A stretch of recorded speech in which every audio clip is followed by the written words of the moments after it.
WIIFTBPM. WIIFTBP. Media's just for you and me.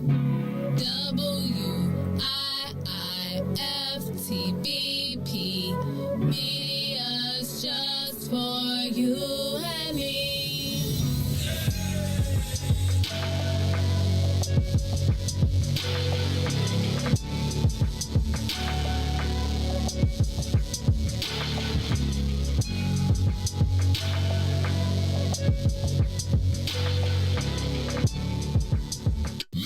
Jackson. If you could make up a social media holiday, what would it be? Randy said National Don't Let No One Put You Down Day. No one. What you gonna do? So when they say something crazy, you slap them? Be like me said. Randy said a Jukathon Day. Man, we about 60 years old. I be done had a heart You gotta attack. get your heart rate up. Okay, that not that far. All right, Mario said my favorite one. My friends and I do what we call National Call Off from Work Day. As a business owner, I don't. You don't like that? Yeah. I don't like that. Because I'm the boss of this family. We got Marcus Garvey Day from Remy too. Oh, Marcus Garvey Day. All right, what will we do on Marcus Garvey Day? Call off from work. I'm going to need you to go ahead and come in tomorrow. That would be great. Okay? Yeah, right. Every black holiday has something to do with calling off from work. You're cool. I'm out. How about National Join a Positive Black Organization Day? Because I don't want to be recruited. I don't want to be recruited and the brothers be like, thank you. Thank you. How about National Tell White People the Truth Day? Tell them how you really feel. You can't handle the truth. Why don't we call that National Black People Get Locked Up Day? I'm going to tell them there's an African-American man threatening my life. Hello. The most dangerous show in the morning.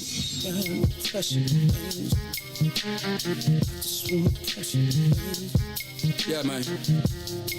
Ideas, man. Ideas. You don't have to find me. I'm walking right behind you. It's so clear to see. that you wanna be free. You don't have to find me. I'm walking right behind you. It's so clear to see that you wanna be free. Let's go. Standing my ground, I can't mess around. It's like my time is in a bottle, captured by your love, yeah. Now I know women's got this thing going on. We can't stay around so long, but I wanna come correct. Baby, get your foot off my neck. You don't have to find me. I'm walking right behind you. Understand clearly, that you wanna be free. It's the time that you spend making me think within. It's the trust still beginning. Fade away from beginning of the day. I can see you trembling times, and I can see you wondering mine. Is it me considered? Is you that's with it? See, you don't have to find me. I'm walking right behind you. It's so clear to see, baby, that you wanna be free. You don't have to find me. I'm walking right behind you. It's so clear to see that you wanna be free, yeah. I'm just trying to be the best I can. You can call me the troubling man. Matter of fact, I'm from the side of the street. Baby girl, you're calling on me at the time that I feel the presence around me. Something that I can't let go. It's your time, everything around me there. I just wanna hold on, but you don't have to find me. I'm walking right behind you. It's so clear to see that you wanna be free. I just wanna come correct, best I can. Baby, get your foot on my neck. And just before you just leave, baby, I've been trying to tell you I can breathe. You don't have to find me, baby, baby. I'm walking right behind you. It's so clear to see that you want me free. Down pressure, baby. Just why money ain't free. Why can't you just give it to me? I don't wanna work for nobody. I'd rather keep doing me. Why money ain't free? Why can't you just give it to me? I don't wanna work for nobody. I'd rather keep doing me. Why money ain't free? Wake up in the morning with the frown on my face, 'cause I know it's another day that I gotta face now. For people I don't wanna see, working at a job that I don't wanna be, breaking my back to the bone with nothing to show.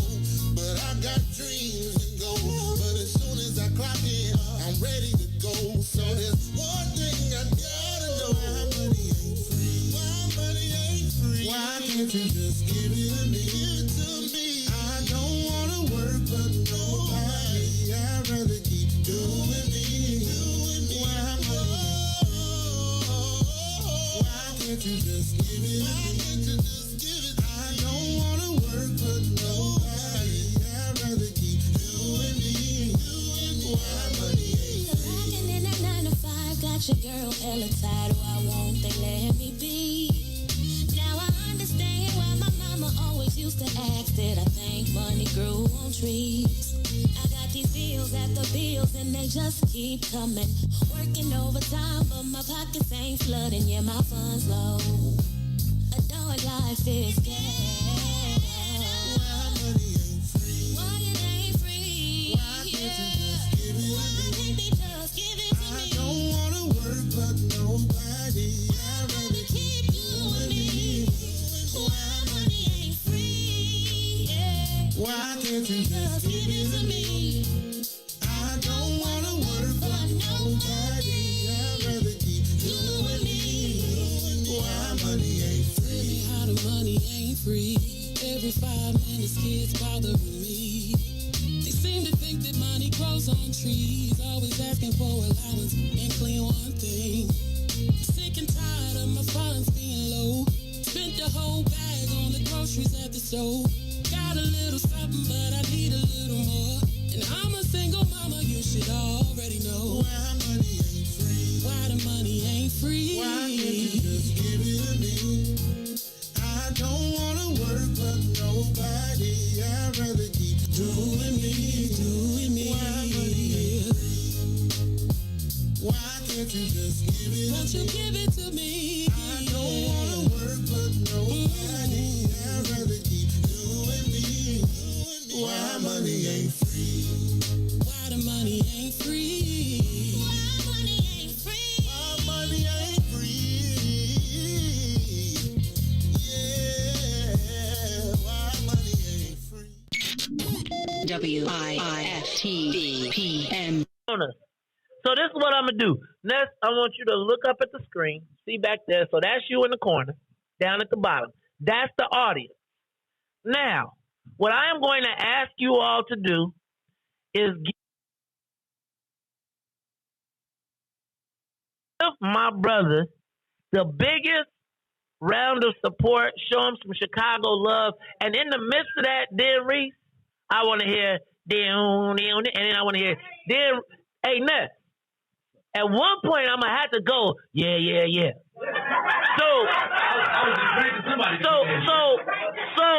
it's gonna be a point, and y'all gotta be watching, cause he's gonna be like, yeah, and I'm gonna be like, yeah. The other thing I think it will be dope. Y'all know, y'all go to Jay-Z, y'all go to everybody else. Y'all know the songs cause y'all been with me every morning. Y'all be here every morning. So I want y'all. Look, we gonna make our own music video. Everybody turn around, look back there. We gonna make it, cause I've been trying to get Ness to make a video for me. So I'm gonna make my own damn video. So this is what I'm gonna ask y'all to do. On the count of 3, I'm gonna ask y'all to give my man Loch Ness Monster, better known as Ness, the biggest round of support and show that Chicago ain't the city of hate. It's the city of love when it's our own. On the count of 3. 1, 2, 3. Let's make some noise. Yeah. Come on. The Ruthie more for Todd, Stoger, and my host, Mace Jackson show, asking every single day, what's in it for the black people? If you don't like it, you can still tell them Mace said, Mayor Lightfoot, man, we ain't accepting that. Let's go. Yeah.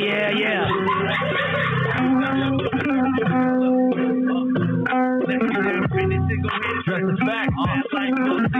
Lesbian in black. He was just a tired. Must have been desired. Naked on that body cam. So they couldn't touch a lot of hair. Mask me at 16 shots in that cover up. Both of them similar, so I went and dug it up. Short chill, a lot of riots happening in the town. Southside burn, and they couldn't let the bridges down. Grandmother sick, need a prescription and plus a couple groceries. You gon' have to travel just to get it now. COVID-19 out here shutting all the bridges down. Not enough SBA loans to even give around. So many failed businesses that you could put them in the bow. If you don't survive the pandemic, it's gonna set you down. Play ball, entertaining, crack jokes. Government investing black neighborhoods with crack smoke. System that milk is so bad, we got lactose. Still trying to find out what's in it for us black folks. There's play ball, entertaining, crack jokes. Government investing black neighborhoods with crack smoke. System that milk is so bad, we got lactose. Still trying to find out what's in it for us black folks. Shout out to Willie Wilson. Oh, what day you get to finish? We need some different players in the game to handle business. So many shady characters like Madigan and Blago, but when you really break it down, it's typical Chicago. City full of gangsters is what the land was built on. Same streets with hood legends, they get spilled on. Carjackers out here lurking, trying to get their steal on. Looking for a block to throw them Hellcat wheels on. Niggas get bogus appraisals and red line. Car crackers out here getting minimal fair time. And I'm concealed carry can stay with the pipe. But paranoid gun laws giving minimal rights. Head on a swivel, make sure I'm moving sight. Keep all of my mirrors when I pull into the light. Pick my homie up from out of town, man, he called a flight. He was kind of nervous, man, it's the way of life. Look, we sing, dance, play ball, entertain and crack jokes. Government invested black neighborhoods with crack smoke. System that milk is so bad, we got lactose. Still trying to find out what's in it for. We sing, dance, play ball, entertain and crack jokes. Government invested black neighborhoods with crack smoke. System that milk is so bad, we got lactose. Still trying to find out what's in it for us. Yeah.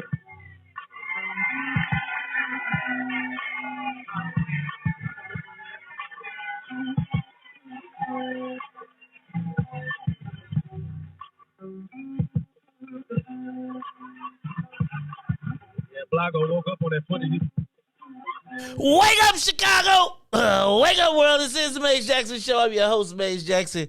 Got my man, DJ Riis, in the building, and we are doing our thing. That's right. It is the Monday after. It's the Monday after, man, and I'm still hanging out with my cousin because this was a banging. I just want to say thank you, man. You know what? Y'all lucky I didn't get a hold of my I ain't have enough time. I was at Cat Williams last night. If I wouldn't have went to Cat Williams last night, I would have y'all would have got a grateful this morning too. Cause Riis, I was thinking back to let me back up. What's up, y'all? This is the Maze Jackson Show. I'm your host, Maze Jackson. Got my man. It's the Monday after. I am flying solo dolo. Well, actually, I'm not flying solo dolo. Because you know how we do. You know I can't really fly the plane without my man, DJ Riis the Ruler. DJ Riis the Ruler! How you feeling, man? How you feeling this Monday morning? I'm sorry I stole your job. I was feeling kind of swaggy, man. Because we kind of did the thing on... We kind of did the thing on Friday, bro. Oh yeah, I'm blessed by the best. You already know the rest. If you missed Friday, I know you got to work, but man, it was lit, and we ain't even and that was so lit. But the way we rocked it all the way to the end, man, it was crazy. But we definitely did our thing at the telethon, man. Definitely. Hey, Joe. I'm gonna tell you, I got some observations and some things I think we probably needed to. Riis, what I recognized is, as I was going back looking at the video, and I very rarely go back and look at video, because like the way I feel is once the show is done, it's in the can, and I keep moving because I don't want to get stuck. But is that it was a made for. So I know y'all didn't want to tell me, because I know y'all was probably like, we should have did this on Saturday. I know y'all was like, he gonna get mad though, because he made up the idea himself, so he ain't go. So y'all ain't say nothing. But I think what we got to do is think about made for video, TV, like broadcast. Mm-hmm. And like, I don't know if you've ever been to like the Soul Train Awards and stuff. We'll talk about it a little bit later. But like when you go to award shows, there is no movement. Like once the show starts, you can move on the commercial breaks, but you got to sit in your seat because you can't have just a big hole in the audience. Because then it throw your joint off. Oh, okay. Yeah, I see what you mean. Right? So, like, when you see the videos, it'll be like somebody went to go get something. You hold my seat. And then they keep the seat empty. And then it's like, so, I couldn't get my close-ups. Like, you know how when you be watching the award shows and then they cut to the people in the audience, then I could have put your name right there. I could have been like Cassandra Matz. But they was moving around. But they was moving around and getting up and, hold my seat. But I'm going to tell y'all, I had a blast. It was great to see everybody. And we haven't finished up the final tally, but we're definitely over 10K. Right? And I think after expenses, we have going to have raised $10,000, which is exciting in and of itself. Come on, people. That's not what I'm trying to do. I want that out. What in the what? All right, Riis, I'm back. It's the Maze Jackson Show. Man, I've been hitting the buttons, man, and it's the I need the other one on. Yeah, y'all. So it's the Maze Jackson Show. I hope y'all come back. Don't leave me. Please don't go away from me. I'll be there for you when you call my name. 197.10. Oh, okay. Yep. Got it. It is right there. So, y'all, it is the Mace Jackson Show. They trying to stop us from being great, but it's okay. They can't because we are the greatest. Because the greatest love of all is happening to me. All right, y'all. It is the Mace Jackson Show. I cannot wait. Hey, Riis, I got some extra cuts up out the joint. So at 7 o'clock, y'all got to stay tuned because we going to do the Dante What's in It for the Black People remix. Right? Riis, I got your joint out there. You should have seen yourself when Terrorism came on, dog. I was lit, man. You was boy. I know my family was like, I see that's your song, huh? I think that's everybody's song, Joe. Hey man, I really had a good time. I really did. I think Tyrone got scared. He punked out on the battle, Joe. Yeah, he punked out the battle. He got so nervous about the battle, he ain't even want to come through with the slushy machine because he thought Ruthie was gonna try and jump on him. It's okay though, because I don't even think the way Miko was doing them drinks. First of all, and I'm gonna just tell you and Ruthie, y'all be cracking me up because how y'all drinking on the job, man? How's y'all drinking on the job? I'm trying to find Ruthie. She at the bar. She and Miko was making sandwiches in your cup. It'd be like shrimp and bacon and hamburgers and French fries and. That's what happened though. You know, I'm sitting in there and I'm going past and like I ain't gonna get one. Ruthie like, Riis, what you doing? Get your drink. So I said, the peer pressure got me. I'm drinking mimosas. I don't know what we did. What y'all tequila mimosas? What? But Ruthie took off for a minute. It was at one point where Ruthie was just gone. Like she was just gone. Gone. Like, oh, you got this, Mace.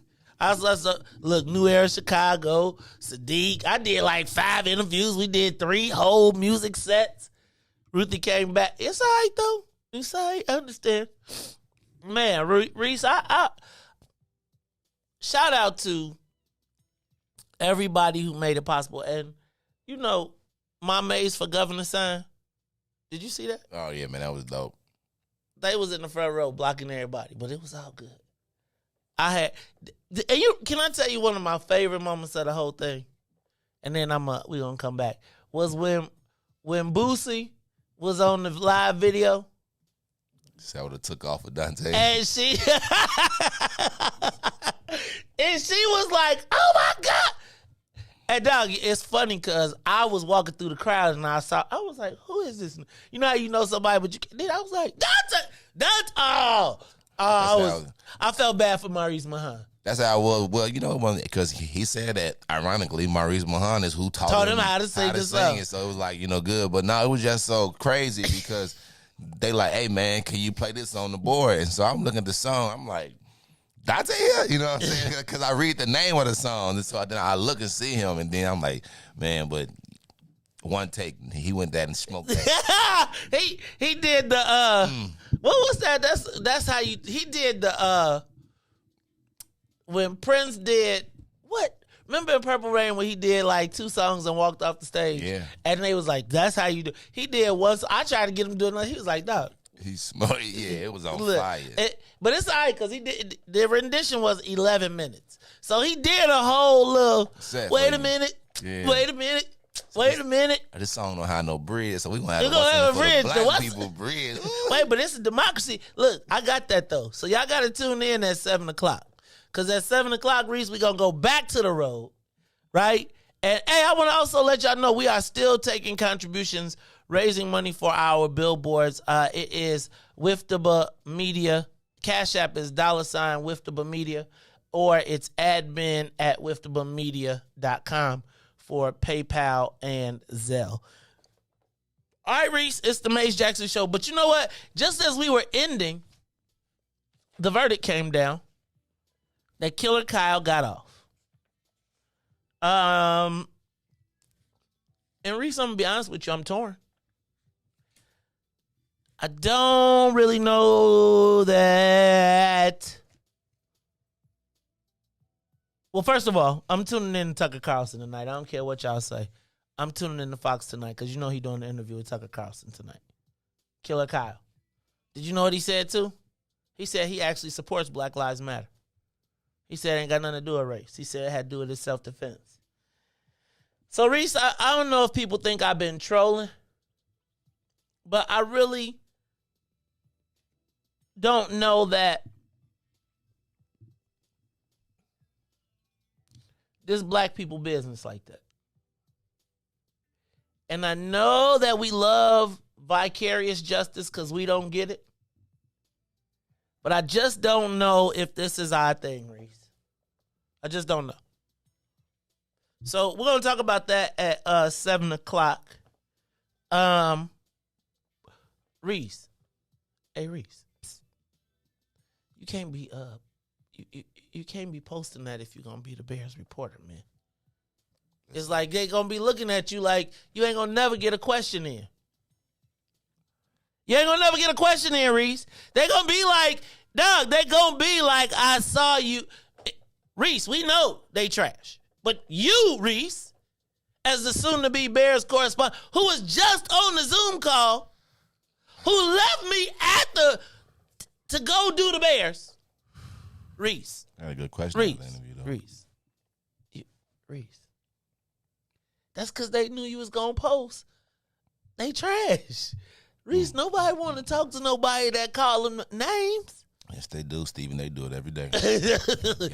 But he got how much money? But he get paid for that specifically. And see, he gets paid to take the arrows. I can get paid for that too. I just, oh man, Justin. I mean, to me, I don't know what's going on. Hey, I was there when you. Hey, now let me tell you something. And you know what? You know what, Riis? God don't like ugly.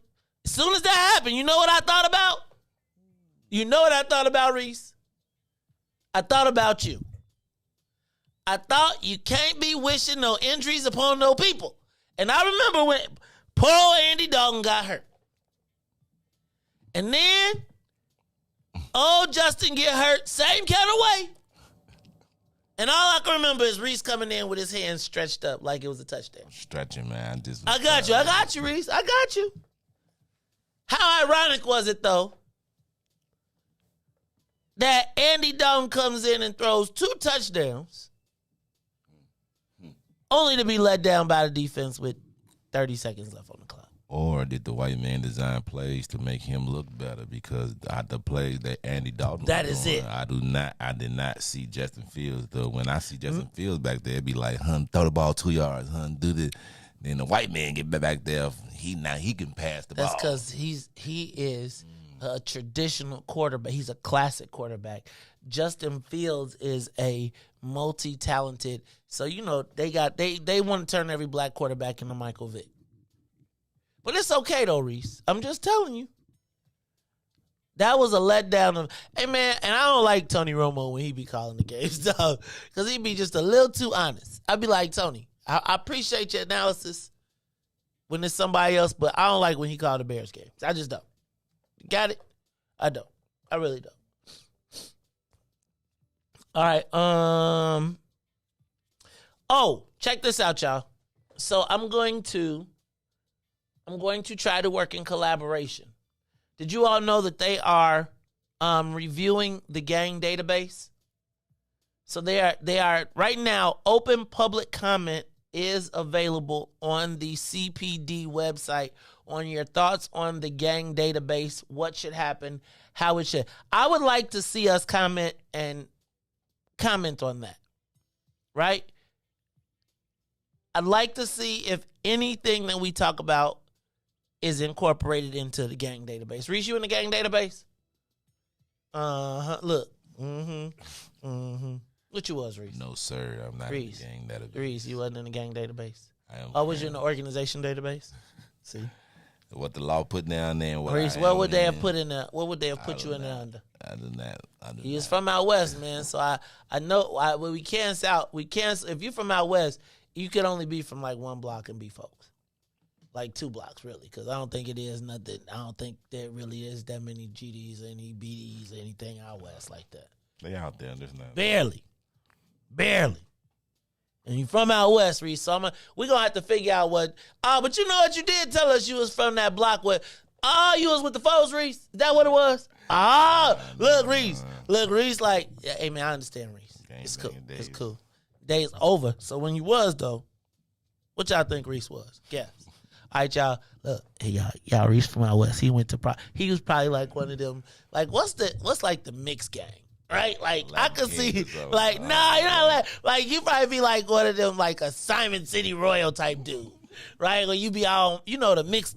All right, hold on, let me stop because I don't want no problems. I don't really want no problems, so I'm gonna stop this right now. But Riis, we all gonna figure it out. Yup. Hey, y'all trying to figure out who Riis was plugged with when he was in the. Just put it in the chat. Don't tell nobody. Just put it in the chat.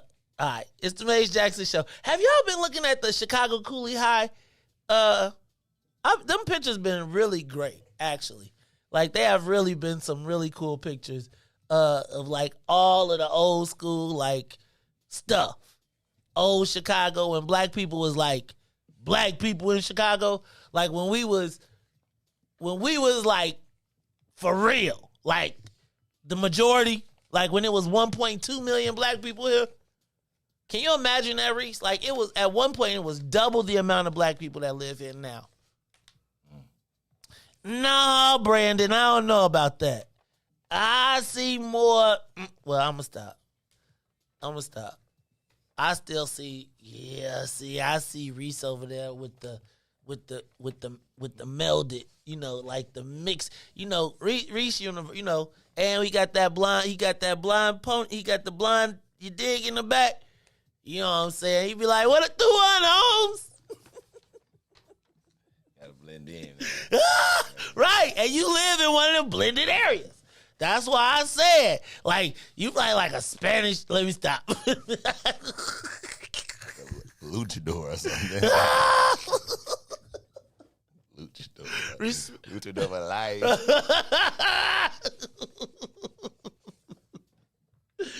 Oh, we see Riis at the Puerto Rican Day Parade, jumping on black people.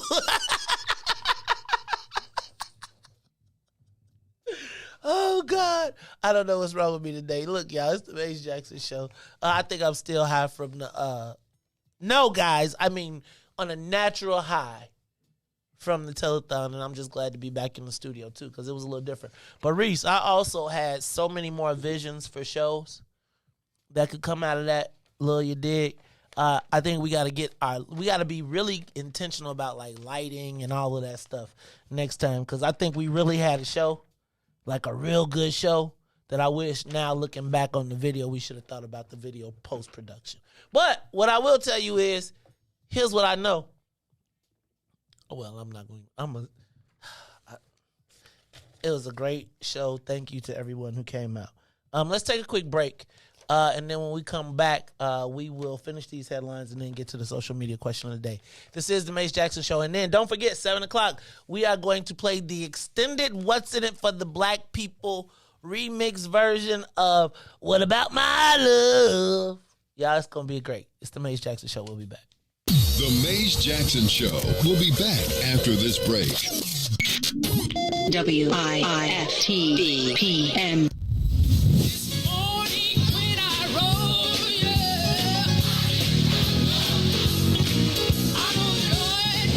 Church Chicago's Power Hour.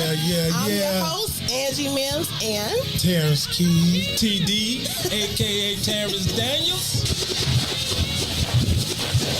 I wish I had one witness in the house. You got one. Got a couple of them. Got two T's. Give me a testimony. Oh, Lord. He's did it before. Oh, Lord. I got one. I got 5 reasons. 5 reasons. Oh, Lord. He turned it around. Turn it around. He woke me up this morning. Oh. Don't do this. Don't do this. Go number ahead. 4. He woke me up this morning. Come on, number 3. Come. He woke me up. Oh, Lord. He woke you up. That thing can touch you. One of them 5s will get you. What's the second one? He woke me up this morning. Yes, sir. Yes, sir. Oh my God. And the number one reason. Number one. Final answer. He woke me up this morning. He woke me up this morning. That's a testimony. That's a testimony.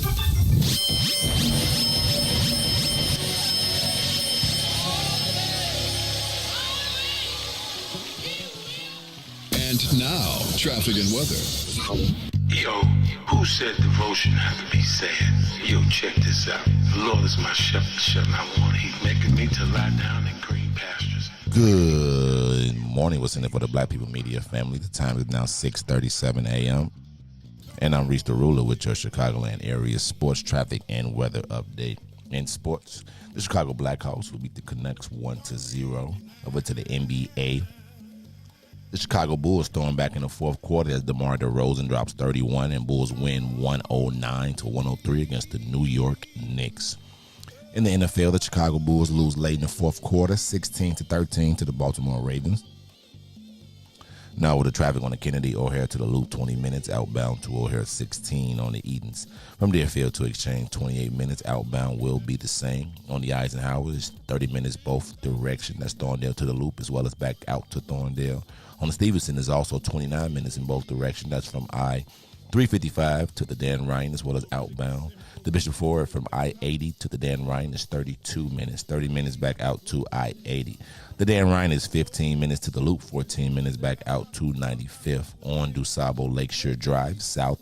55th to Jackson as well as Jackson back out to 55th will be 7 minutes and 8 minutes north. Randolph to Bryn Mawr and Bryn Mawr back out to Randolph. Today's weather is currently 27 and clear. Today will be a high of 36 with the low of 25. I'm Riis the Ruler. Now here's Shine on Me here on the Maze Jackson Show.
You are listening to the Maze Jackson Show. I'm your host, Maze Jackson. That's my man, DJ Riis the Ruler. What is that? That is Shine.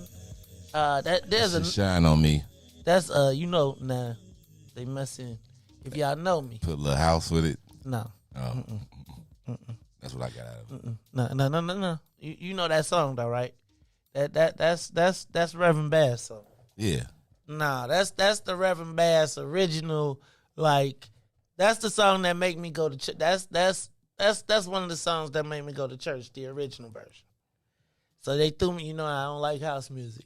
But I'm gonna say this. When I heard, I was like, that's my song. You gotta hear Reverend Bass go, shine. Then it'd be like, dun, dun. Man, anyway, it's the Maze Jackson Show. Shout out to, I'm not even shouting out Church Chicago. They didn't even come.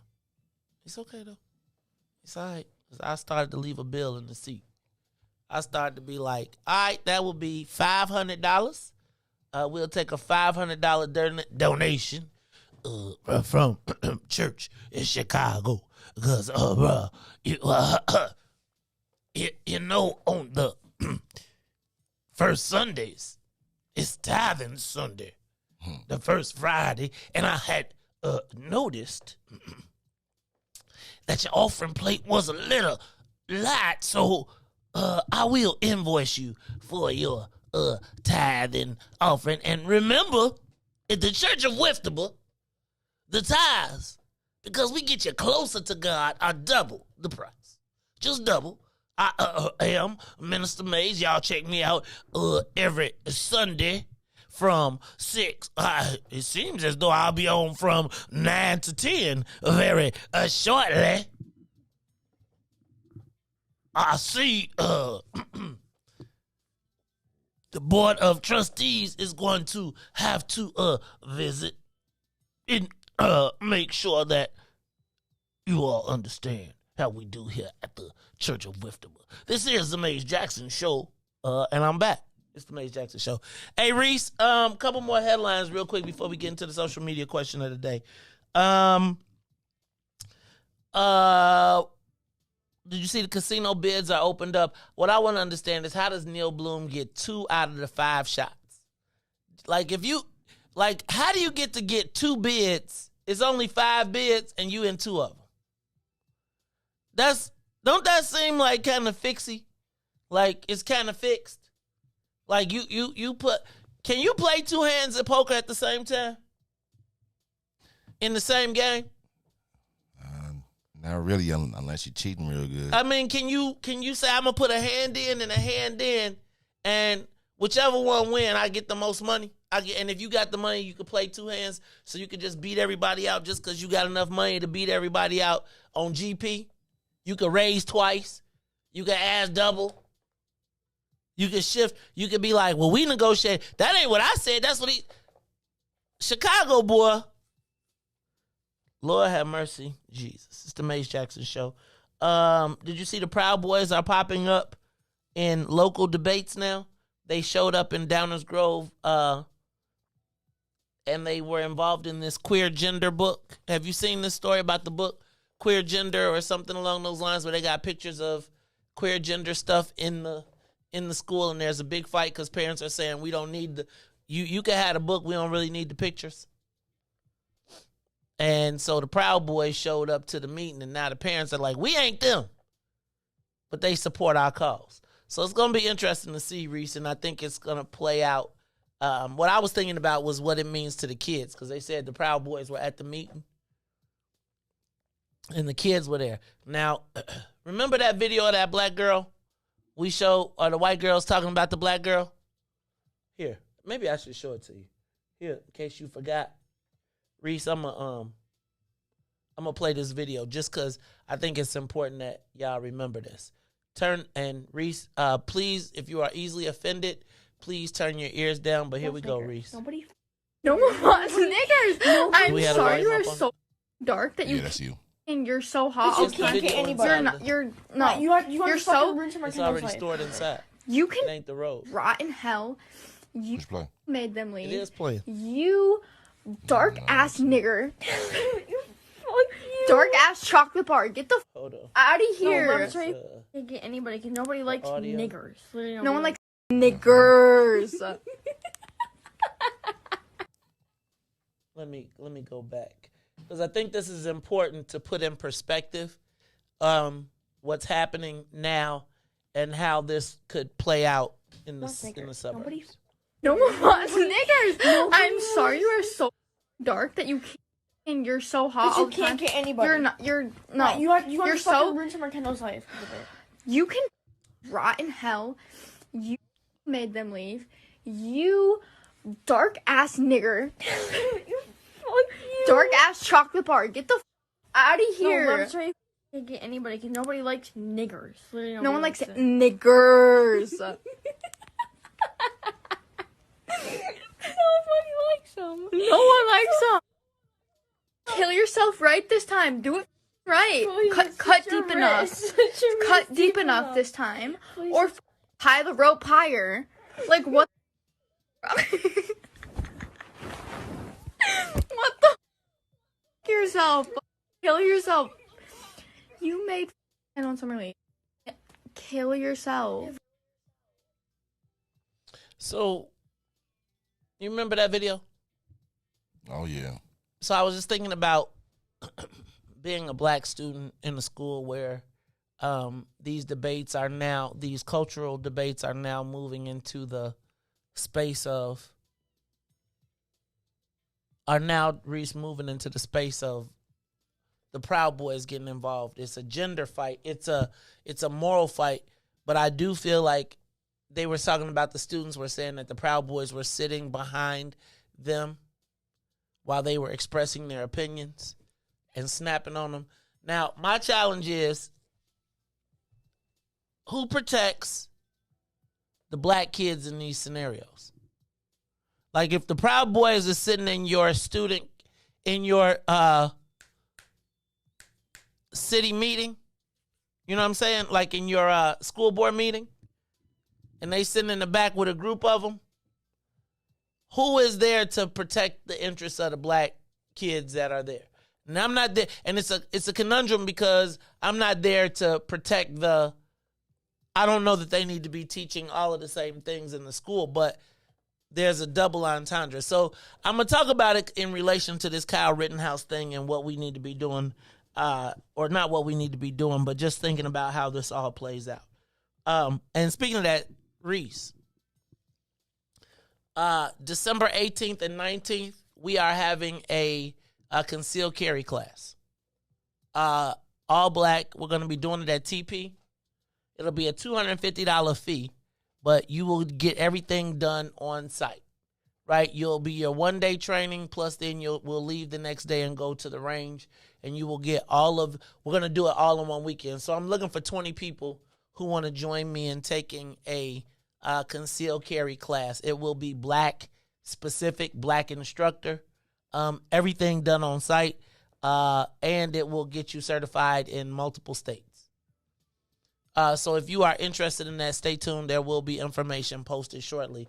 But I just think that we need to be thinking about a lot more and just being a little bit more cognizant about our self-defense. Finally,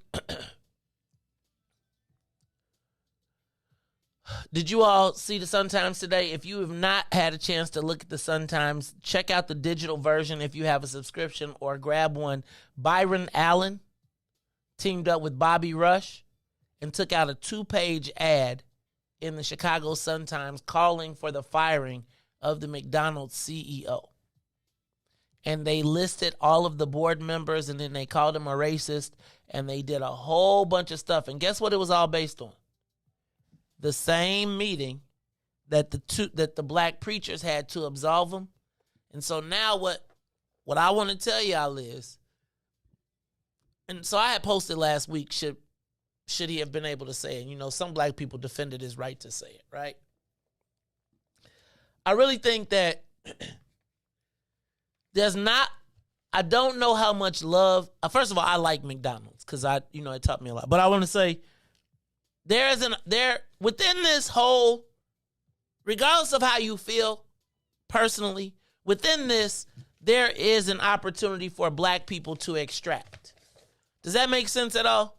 Like, he may have said what he said, but he wasn't supposed to say it out loud or get caught saying it.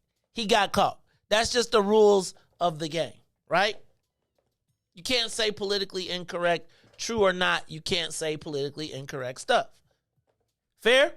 Okay, so if you understand that, then you understood the reason why, because the CEO understood the reason why. Well, now, Riis, so our preachers gave it up and said he was okay. Byron Allen teamed up with Bobby Rush. They put a 2-page article in the news, in the 2-page spread, calling him a racist, calling for his firing. And guess what that's going to mean, Riis? It's going to mean that Byron Allen is going to take advantage of the opportunity that black people here gave away for some turkeys and hams. I'm going to talk about that at 8 o'clock because, yeah, I need for y'all to understand the game. It's like sometimes we be shooting ourselves in the foot. We be so ready to criticize ourselves that we miss the opportunity to move ahead.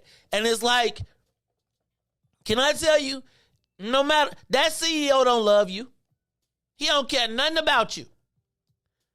And the moment he gets past this, regardless, we would have never got his attention or his need to have to repent for not this opportunity. Some of us would take him off the hook and say, catch and release. Right? Some people say, hey, give me a couple dollars, we'll release you. Some people would say, God just say we should forgive. That's tend to what our preachers be. And some people, like Byron Allen, say, I could get hundreds of millions of dollars in advertising dollars from McDonald's, even if the dude don't stay. And now check this out. What's going to be so crazy is, as the black media has been starved out of Chicago, y'all going to give our money to, y'all going to give the money away to Byron Allen nationally.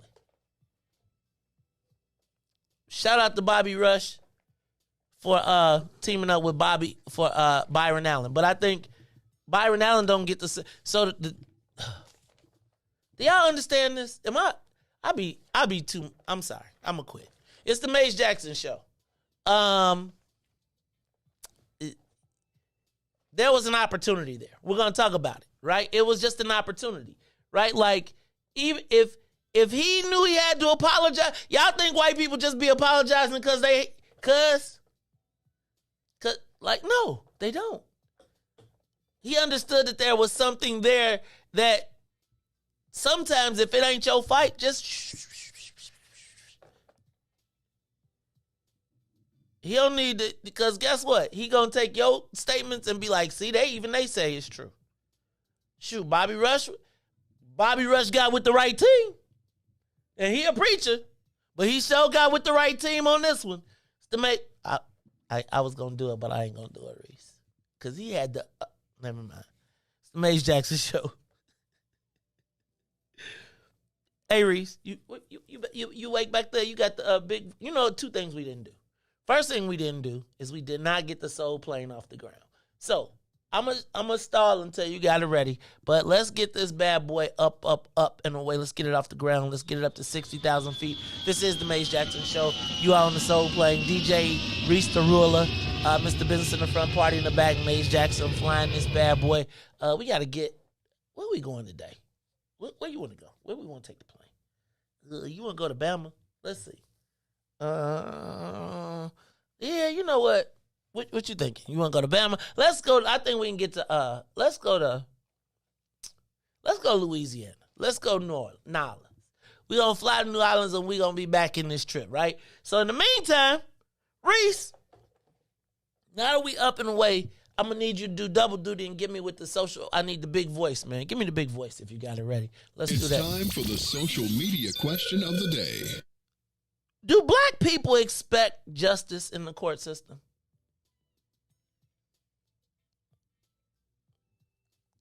Not at all. Do black people expect justice in the court system? Because, Riis, there was a lot of black people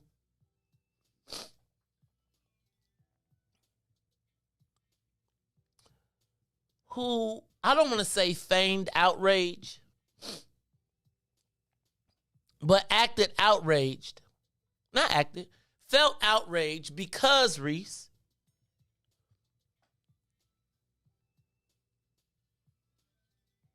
Kyle Rittenhouse got off not guilty.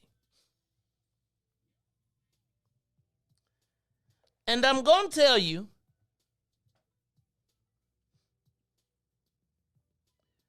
that I was completely ambivalent to the jury, to the outcome. When it happened, I was like, I'm telling y'all, but I mean, I think I had done the show telling you we knew it. But if we don't expect justice in the court system, then why are we so outraged over what happened, over this not guilty verdict? I can't think of a time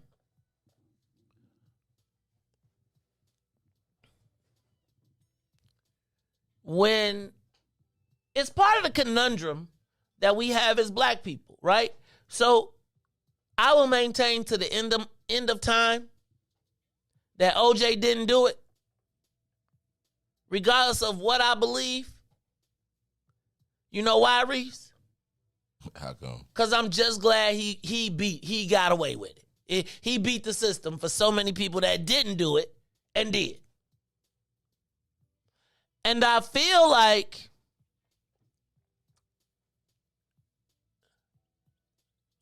am I wrong, Riis, for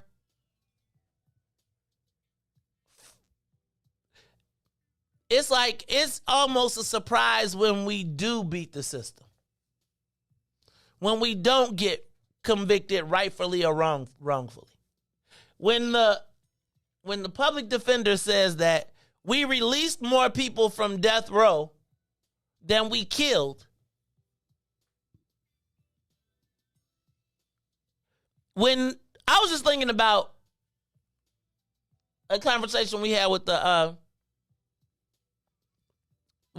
public defender. Remember, Riis, and he said the system is set up to make you go to jail from 6 to 30 years. We saw 13th, where you no longer have your rights when you become a prisoner. And so we understand all of the narrative about making you a slave again. But when have we ever expected real justice in the courts? We have watched black people be killed time and time and time and time again on video, shot in the back, choked out, left to die in the middle of the street, shot 16 times, shot over the shoulder behind the, right? All of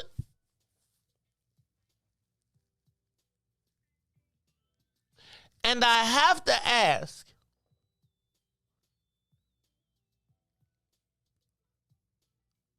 when have black people ever been able to expect justice in the courts?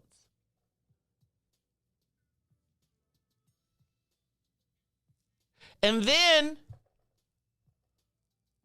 when you look at the verdict of the Kyle Rittenhouse case,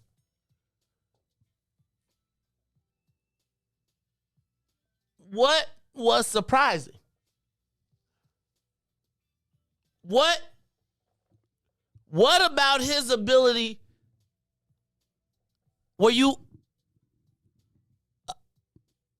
Did you feel a different type of way when you found out that he could kill white people too? That white people could be killed too? And I feel like we have made these two guys the symbol of our justice because we know we ain't getting none.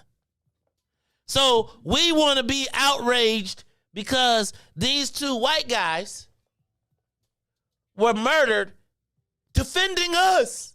No, they wasn't there to defend us. They knew it was time. They got their own thing going on.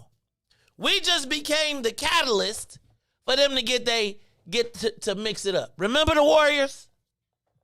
Greasers and the Socials? That's what was happening. Did you see any black people in not the Warriors, in Outsiders? Nope, not one. But you was involved in the movie. You watched it. You was like, let's do it for Johnny. But you got to remember, you was watching the movie. You wasn't included in the movie. Did them white boys ask the people from Kenosha? Who did they tap in with from Kenosha that was in with the Blake family? Was they doing their own thing? Was they on their own program? Or were they in a coordinated effort with the family?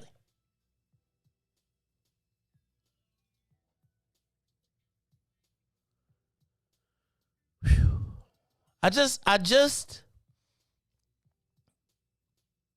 So I got much respect for the Blake family. Right? They're my own people here from here. But I don't want to see any black people take any L's for any white people's fight. And I feel like because we know we're not going to get justice in this case, we've already been denied justice. Remember, none of the cops have been charged. They were exonerated from what they did. It's the Maze Jackson Show. Look, we're going to take a quick break. Riis, you're going to do news, traffic, and weather, and then are we still connected on the road? Then we're gonna have a special extended What's in It for the Black People version of Dante Hall. And What About My Love? We'll be back after news, traffic, and the weather. The Maze Jackson Show will be back after this break. WIIFTV-PM. If you're a business professional, have you ever wanted to multitask on your way to an important meeting instead of navigating through traffic? Fellowship Fleet Limousine and Bus Company is your solution for chauffeured ground transportation. Our company provides sedans, SUVs, stretch limousines, vans, and buses for corporate travel, airport transfers, and group shuttles. If you're a corporate travel manager, individual business professional, event or meeting planner, relax. Let us take the wheel. Visit fellowshipfleet.com to book right now. And now, traffic and weather.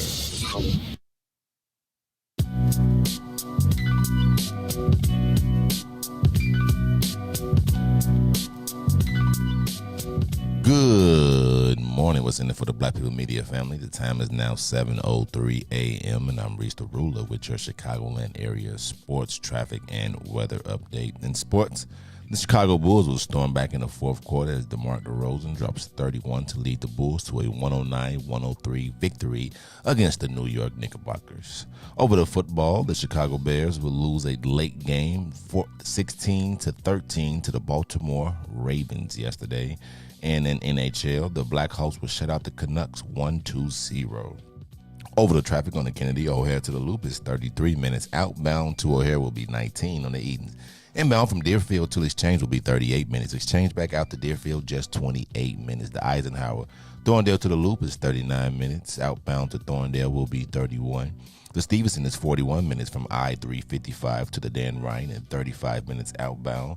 Over to the Bishop Ford on the I-80 to the Dan Ryan will be 31 minutes, 38 minutes back out to I-80. The Dan Ryan is still the same as 15 minutes to the Loop, 14 minutes back out to 95th. On DuSable Lakeshore Drive, the south side, 55th to Jacksonville, the Jackson back out to 55th is still 7 minutes, and the same thing 8 minutes north. Randolph to Bryn Mawr, and Bryn Mawr back out to Randolph. Today's weather is currently still 27 and clear. Today will be a high of 36 and a low of 25. I'm Riis the Ruler. Now here's Maze with a live Dante here on the Maze Jackson Show.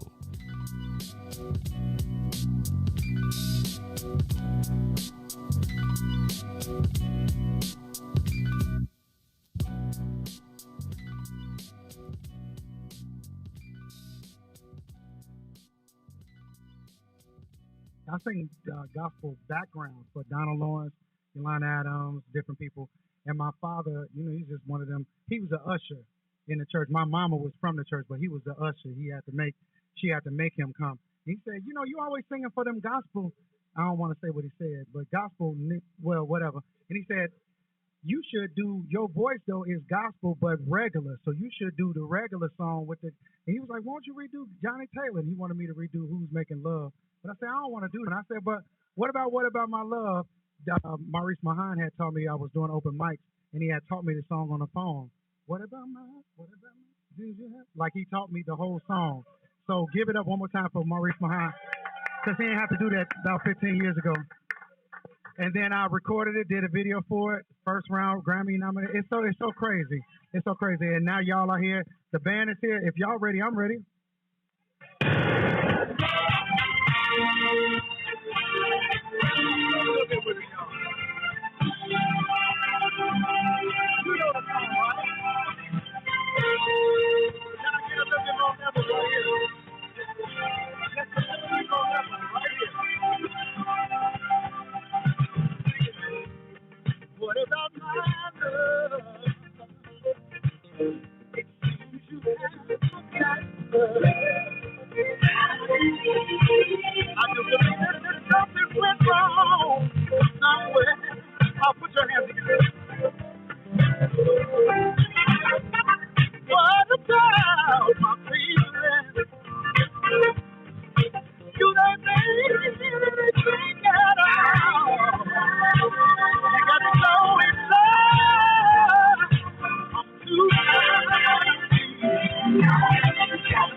good.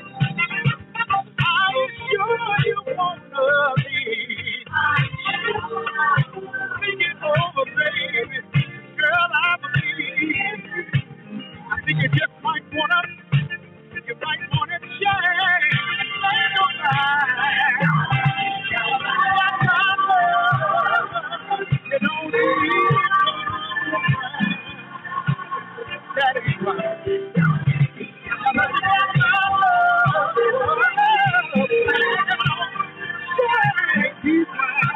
Hey, do me a favor. Give it up for yourself.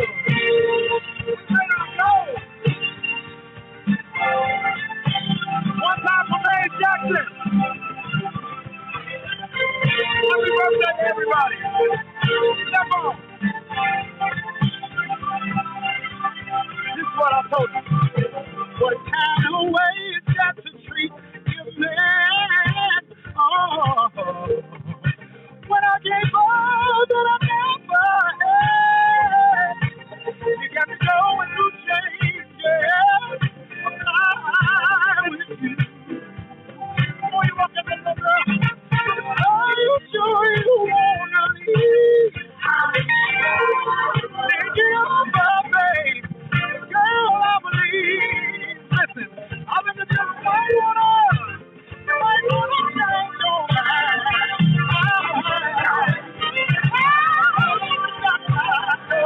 She don't need you.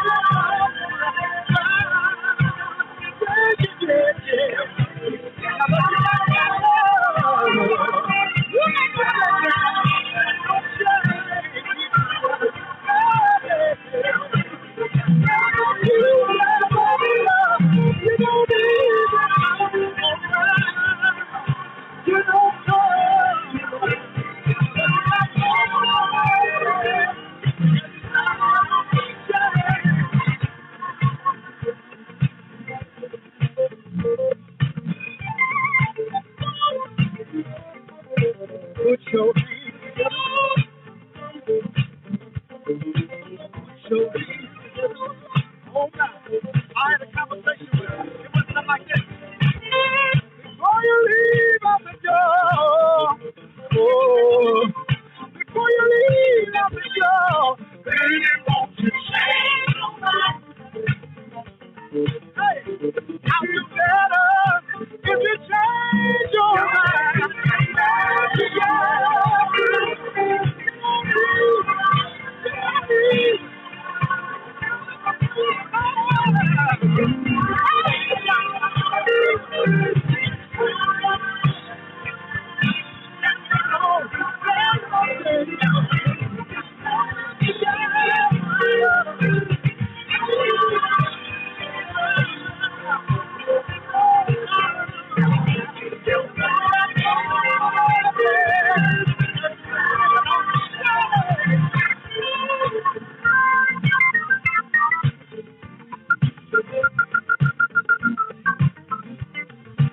Put your hands together.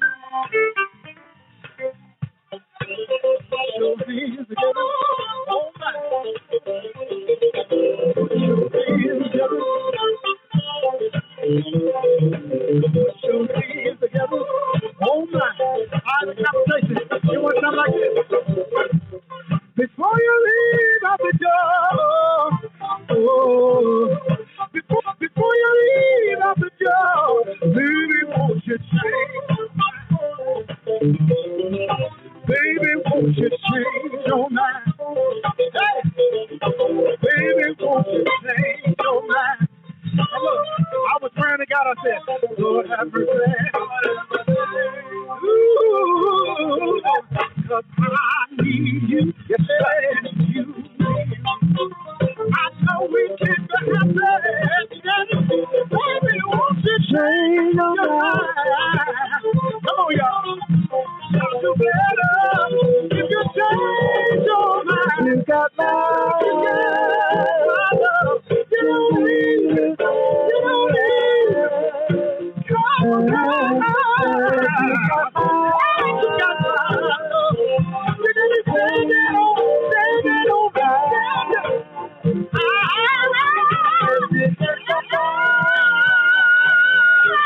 You don't need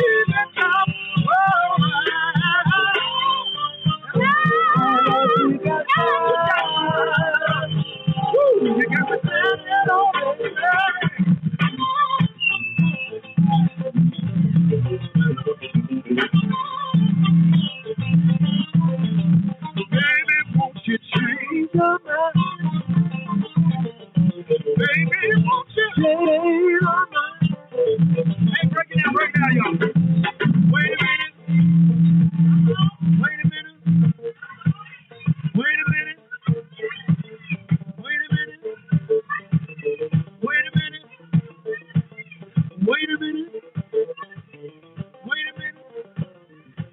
Okay, so look, y'all know the record, right?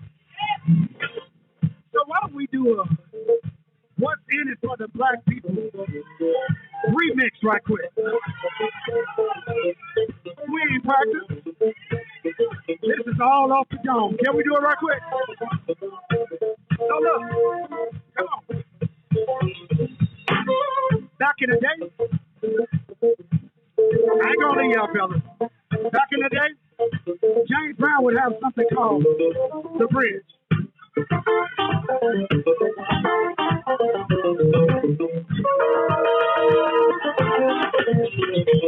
Now y'all know the song don't have a bridge, right? This song ain't got no bridge, right? But what if we did it for the black people and made a bridge right now? But look, I want you to know, it's a democracy.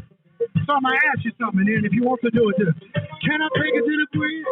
You can. Can I take it to the bridge? Yes, you can. Can I take it to the bridge? Yes, you can. Can I take it to the bridge? Can I take it to the bridge? Yes, you can. Can I take it to the bridge? Yes, you can. Can I take it to the bridge?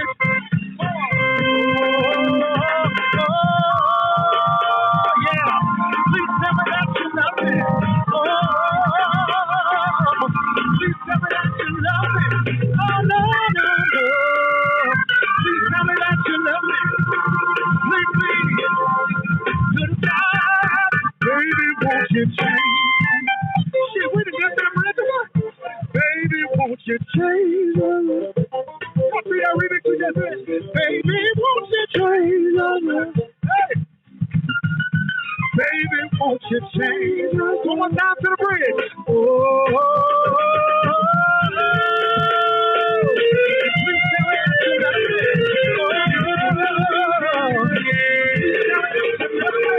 Oh, no. Please tell me that you love me.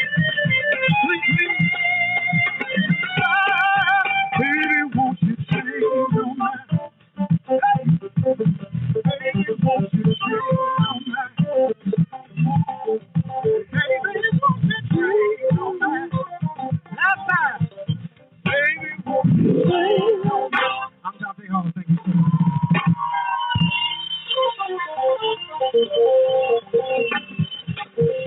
Tell me that you love me. Please. Baby, won't you change your mind? Baby, won't you change your mind? Baby, won't you change your mind?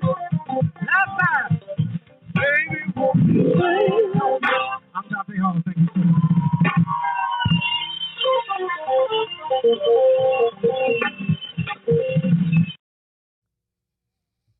This is the Maze Jackson Show. I'm your host, Maze Jackson. Riis, baby, won't you change your mind? You had to be there to really, man, feel it. Yeah, hey, man. Hey, Dante, that was a one-turner burner. Now, we got to go back through Riis and pull that audio and re-up it, because the audio sounds much better here than it does coming across this. So I don't know what we need to do, because I don't know if it's like it's coming through one channel or whatever. But I'm just telling you, that performance, please tell me that you love me. Boy, if you could have seen them people, baby, won't you change your mind? Riis.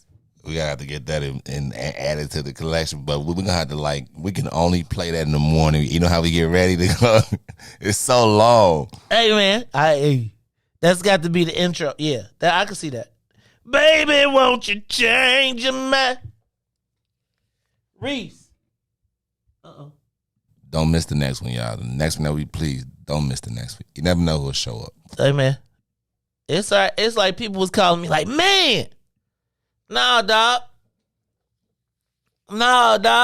You knew what time it was. I called you before.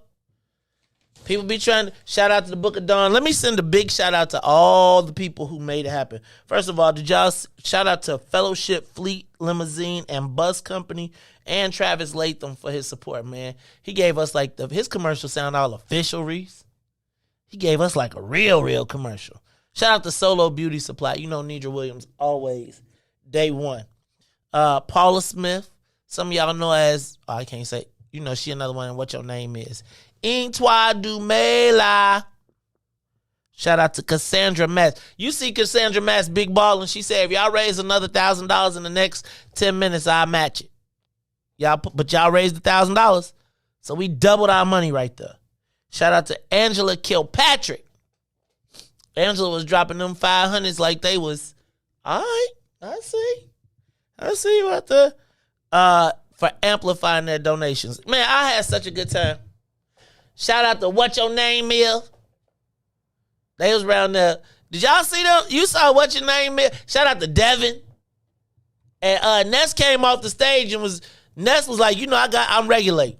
Ness, Riis. I got terrorism too. So I got that too. I bet what you didn't peep though, it was so second nature to him. While he rapping, he's throwing up the diamond. You see, that's what I told. He said, "You know what? I didn't even know it." I said, "The whole time you rap, you put your arms out. You just throwing Noop all over the stage, bro." I was like, the bros probably was like, "All right, it's all good." But I'm super proud of Ness too, man. Riis, we did that last week. We actually did. One a many. Yep. It was funny. I was watching it's interesting to watch the people who popped in and popped out. But I seen them, they was popping. So I was like, you gotta pay. If you gonna go give reports, you gotta pay for the report. Right? That's why I'm about to be like, we about to start. If you gonna get content from me, you're gonna have to start paying me for it. So I'm gonna start putting y'all behind the paywall. It is the Maze Jackson Show. I'm your host, Maze Jackson. Got my man DJ Riis the Ruler. Riis, I want to get into coming up. We got the Ness video, Loch Ness Monster, coming up too, Riis, with terrorism. But check this out. Kyle Rittenhouse gets off. Turn off the road for now because I want you to open up the phone lines. I want to talk about this. Give us a call, 872-259-7474. Kyle Rittenhouse got off. I can't tell you that I was surprised. I expected it. He was found not guilty on all counts. Riis, did you watch the video? Did you watch any of the cameras or any of the video of Killer Kyle? Not at all, man. I already. So let me tell you something. So the first thing is, so here's the thing.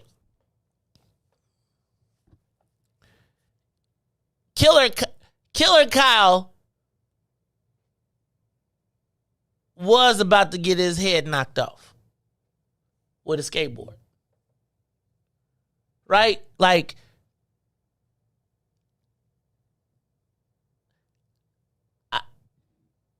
if I was to tell you that I watched the video and I had a gun at the same thing and the same thing was happening to me, I'm not going to lie and tell you I wouldn't have shot to pull the trigger. But that, my friend, is not my place. Right? Like, I don't feel like in the midst of this white-on-white crime that I, Maze Jackson, nor do black people need to involve ourselves in this issue specifically. Now, perhaps that seems a bit callous, but I don't know specifically what our business is in this issue. Right, Salim? Killer Kyle did say he is a supporter of Black Lives Matter. That's why I'm going to be watching Tucker Carlson tonight, because I'm watching that interview.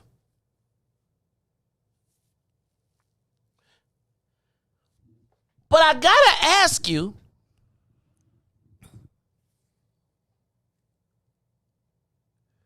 what business is it of black people's?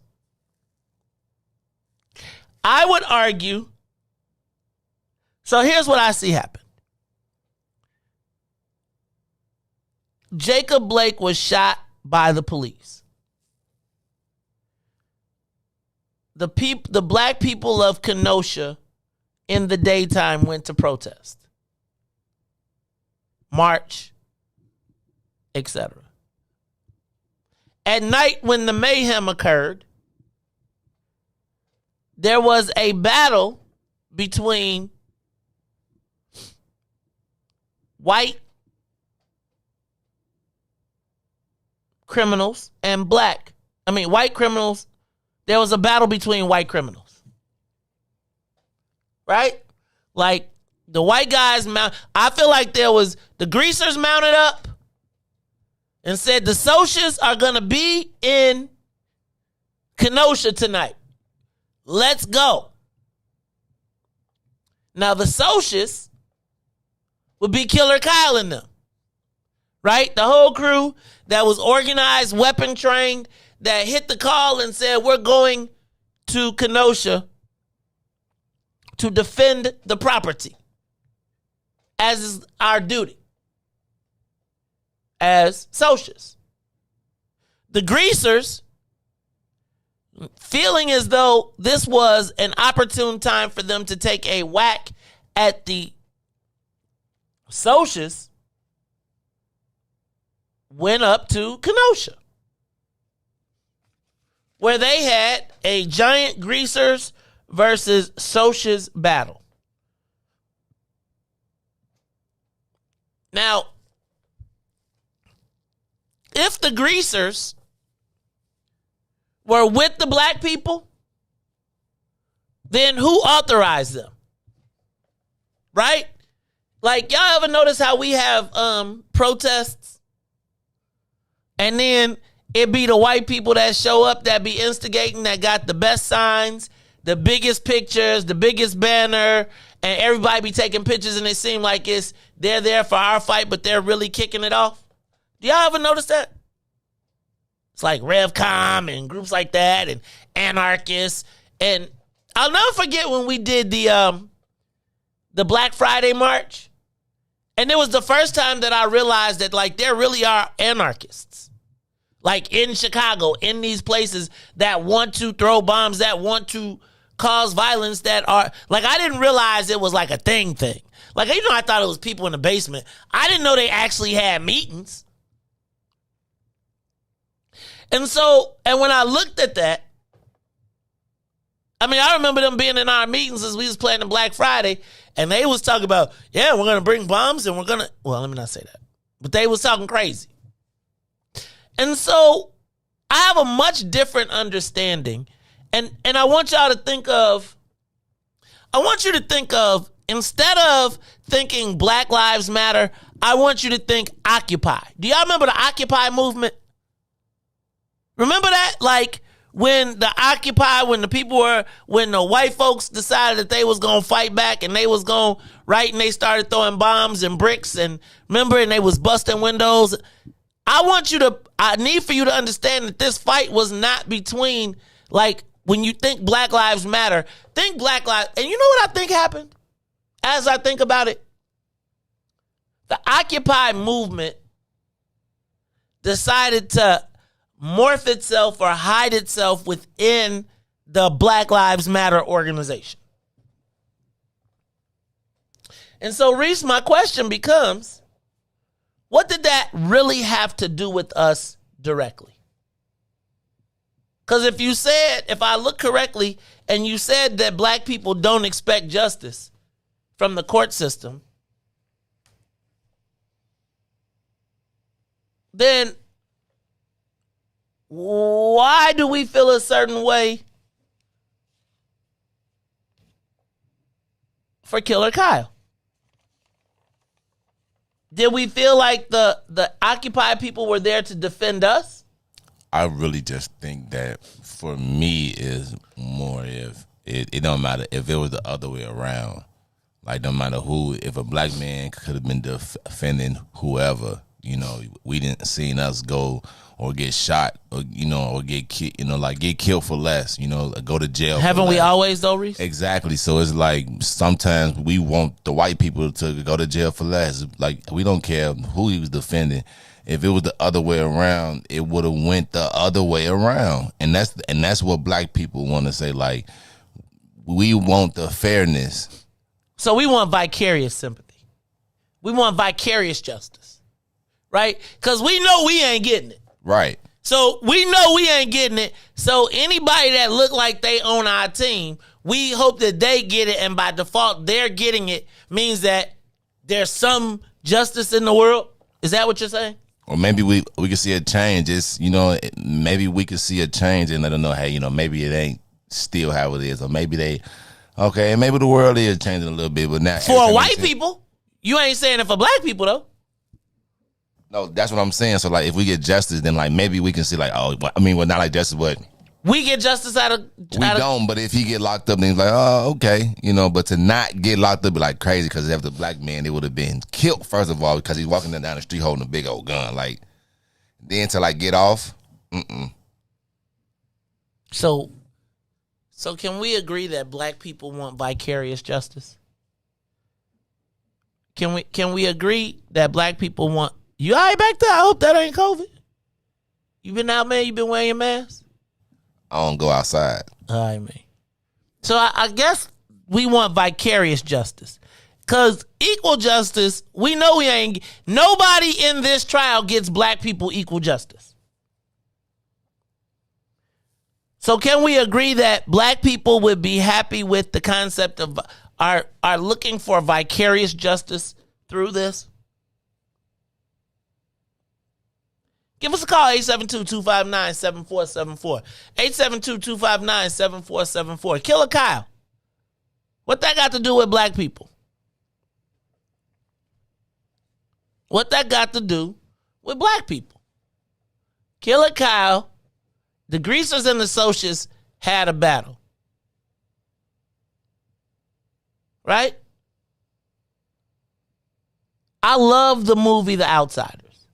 But I am cognizant of the fact that nowhere in the movie was there a black person. They ain't in Oklahoma at that.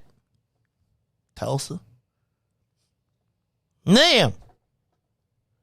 And so I'm not. See, I don't want the concept to be that in the event that Killer Kyle went to jail, he would have gone to jail because they value white people's lives more than they value ours. I just don't know exactly. Well, I do have some concepts on what this means for us, and we'll talk about it. But I want to hear from you. Give us a call, 872-259-7474. Riis, give me a quick break, and then we'll be back after these messages.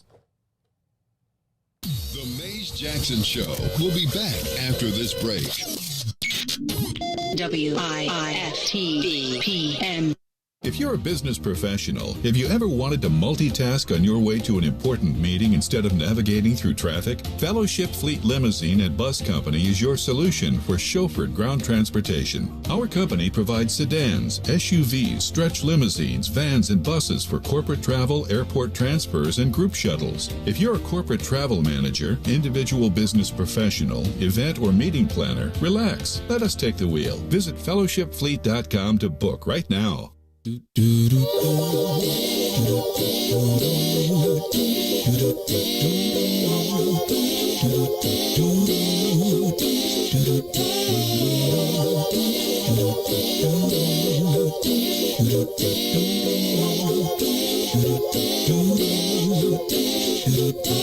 sometimes I go out by myself and I look across the water.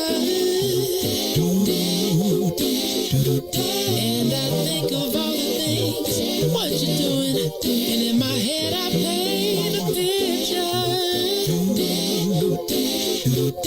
Well, since I've come home, well, my body's been a mess, and I miss your ginger hair, and the way you like to dress. But won't you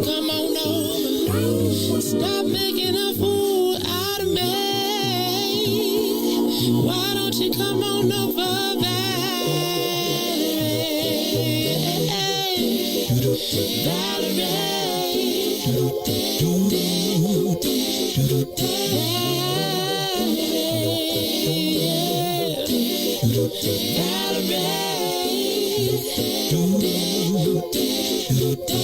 Did you have to go to jail?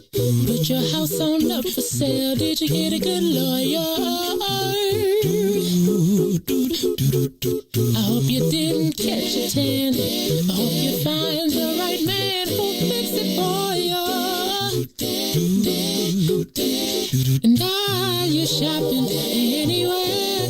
Change the color of your hair. Are you busy? And did you have to pay that fine that you've been dodging all the time? Are you still dizzy?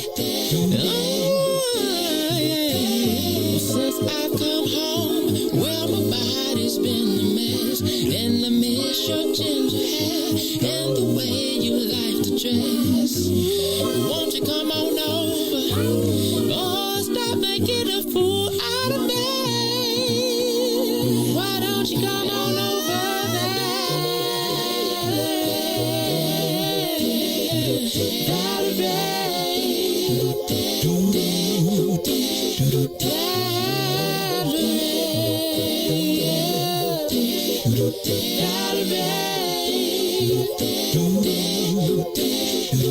Well, sometimes I go out by myself and I look across the water and I think of all the things what you're doing.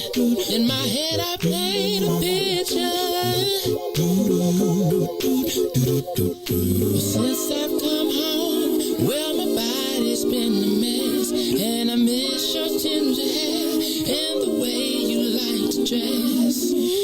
Won't you come on over? Stop making a fool out of me. Why don't you come on over there?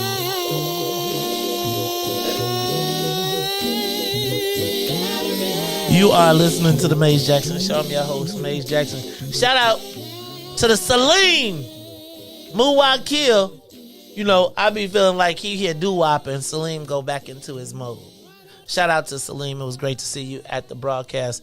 Shout out to the brother. You know, I love when the brothers be who support us. Thank you, Salim. No discounts, no refunds. But I do want to tell Salim, thank you very much for coming and blessing us on Friday at the broadcast at the Telethon Reis. Anybody on that phone line? They don't want to talk about Killer Kyle. They quit. They said no. All right, well, I'm going to let them go because I think this, right? Reis, I think that, give us a call, 872-259-7474. What black people got to do with Killer Kyle? Now, Reis, to me, Jacob Blake was our issue. Right? And this is one of those cases, in my estimation, where we've forgotten the primary and moved on to the secondary. Do you remember when Joe Biden was flying into town and Kamala Harris and everybody was there? I mean, because Jacob Blake was right after George Floyd, right? And I don't know that we expect justice for Jacob Blake. As a matter of fact, I think justice has the opportunity for justice for Jacob Blake has passed. How? Reason because the police officers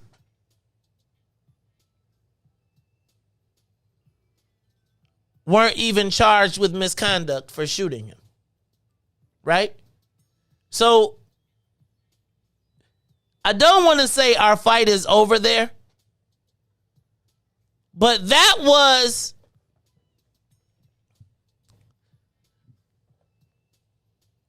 the justice for Jacob Blake does not run through Kyle Rittenhouse. And I feel like that's essentially what happened. I feel like they wanted to take, okay, respectfully,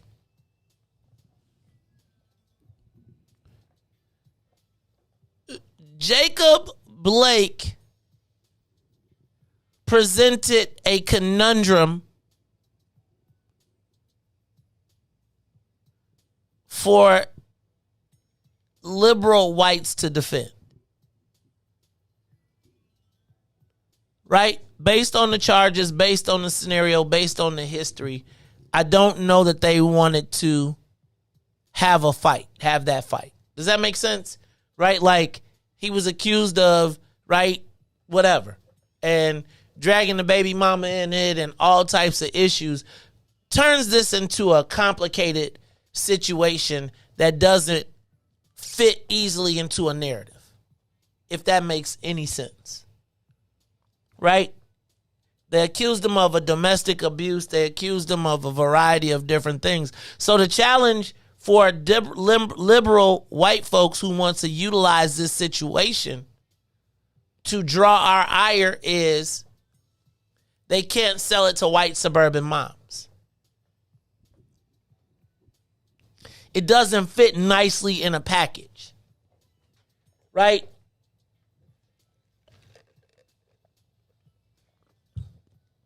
They could find themselves having to defend not what happened, but Jacob Blake, and that doesn't make it very convenient. So, essentially,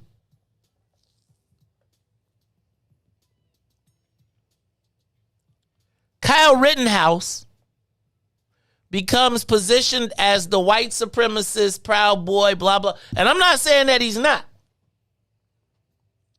But to me, he remains a Soch. Did y'all see any Blackstone Rangers in The Outsiders? Right? Because Riis, the black people was on their part of town. Like, when that joint went down,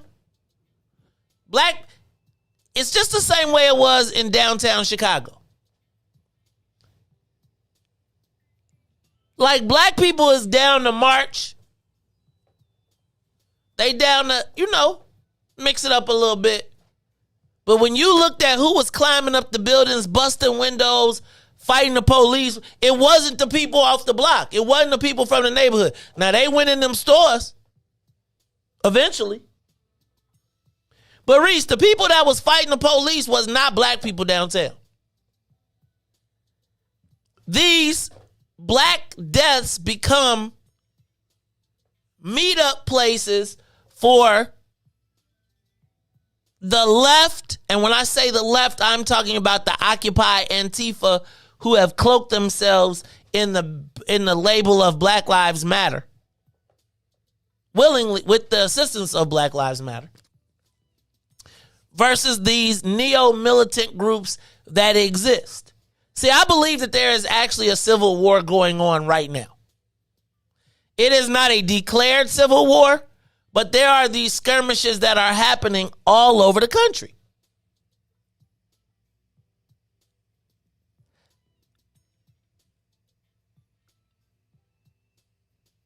Where do black people fit in this equation with Kyle Rittenhouse?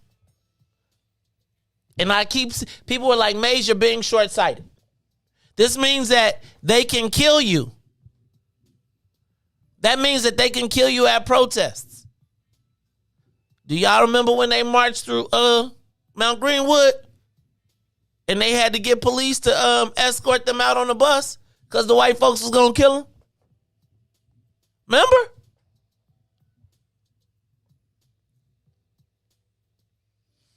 I just think we got to be careful that we don't allow this situation. This is not what we get riled up about. Let the white folks have this fight.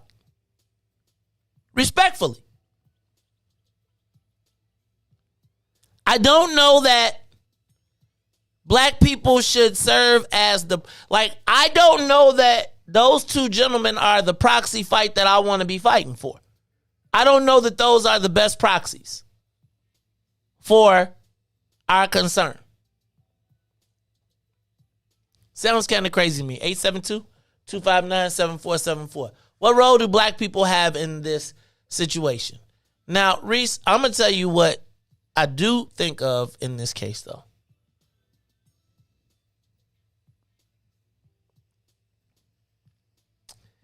I thought about, in this scenario,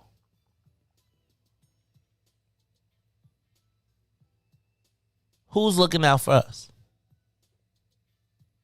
Right? Like, so here's my thing. Like, while everybody is all outraged and, oh my God, Kyle Rittenhouse got off, who's on our defense?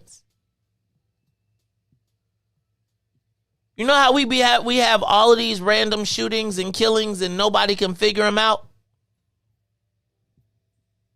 And it's a black SUV that nobody could track, and we've seen all of these reports of CPD having actual members of Proud Boys and people who invaded the Capitol. Riis, what I now start to question is, who is on the black defense program? Who is watching out for us? And you know what I'm gonna take you back to? Do y'all remember Dan Ryan?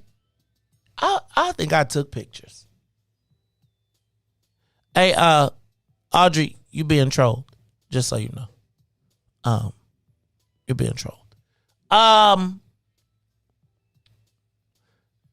Riis, do you remember when Father Flaker shut down the Dan Ryan?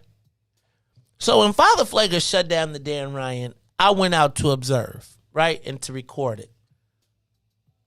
And when I was out there, Riis, I noticed these white guys, younger white guys, and they had like, you know, them things in the ear, and they had like sunglasses and caps, and they were moving around, and I kind of thought they were police. Right? I thought they were police officers, and they were like communicating, and they were walkie-talkieing, and they were observing, and they were at each of the stops, and they were just doing that thing. And so I was just assuming that they were undercover police until the real police showed up. And when the real police showed up, they told them, because like it was almost like, Riis, we were respecting them as though they were police officers. And then when the real police showed up, they was like, man, if y'all don't get y'all ass up out of here. And then I looked down at the gym, at their shoes, and I realized that for all that uniform, they had on gym shoes or something that didn't make it all match. And it made me say that they were walking amongst us, planning, observing, etc. Let me ask the question.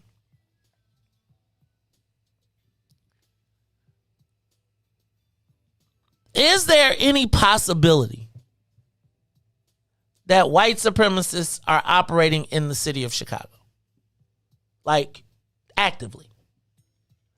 And have they actively walked amongst us? And then that takes me to the step of, Riis, who's protecting the black community? Right? Remember when we was talking about the girl who was, the Proud Boys showed up at Downers Grove South? It's black people that go to Downers Grove South. When you read the story and you read the account, they were at the school board meeting and they said that the Proud Boys were in the meeting intimidating the students. And I gotta ask you, who's making sure that the black kids, who's doing all these carjackings, from my experience, white people. I got carjacked by a white person. Troll. Anyway, Riis, the question then becomes,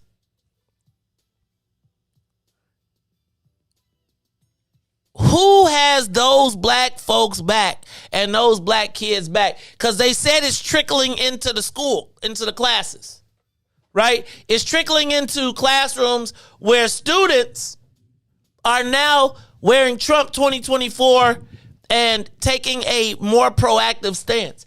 And it's funny because it really makes me think of, Riis, the varying levels of white groups that were against black people. Like you had the Ku Klux Klan that was active. You had the citizens, the neighborhood citizens councils, which were like the suburban white people who didn't want black people, and they practiced racist policies. You had the John Birch Society, or the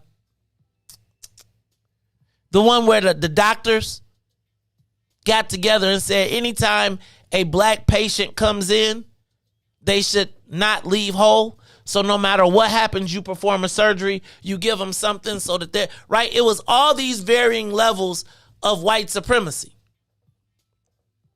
And I was just thinking, Riis, what's the protection for the black people in those areas?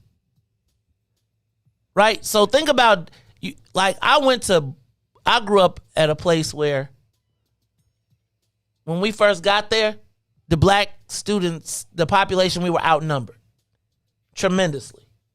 And for somebody like me who was in an all-black class, all-white kids by myself, you had to suffer through a whole bunch of different stuff, right? And your parents, I tell you about your parents be thinking they putting you in a great space, but you're under assault every day just based on your race. Then the teachers have lower expectations for you. Riis, who defends... If the Proud Boys is at the student council meeting, who defends the black people? And then when you think about the fact that being in a place like that, where we already know that they have members of the police department who are known white supremacists, who protects our kids?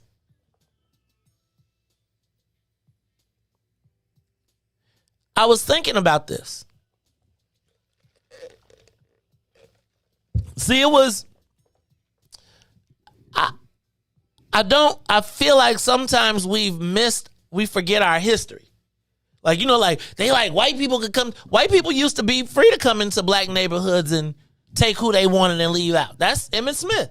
And if they couldn't, they'd burn the neighborhood down. That's Tulsa. That's Rosewood. Uh-oh, I'm in trouble again. Riis, who defends black people right now? What is our defense mechanism? So if these people if Kyle Rittenhouse, so think about this. I would argue that the Kyle Rittenhouse types were already at the Dan Ryan protest. They just weren't emboldened. Now my question becomes, who in the black community is being vigilant on that space? Riis, I need for y'all to be thinking about the fact that we have these protests now.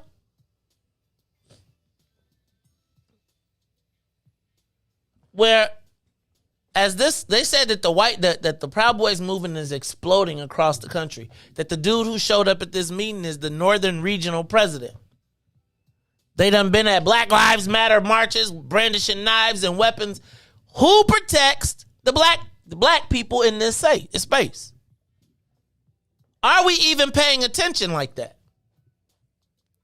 Because while we busy defending these white guys, the white guys came armed, Riis.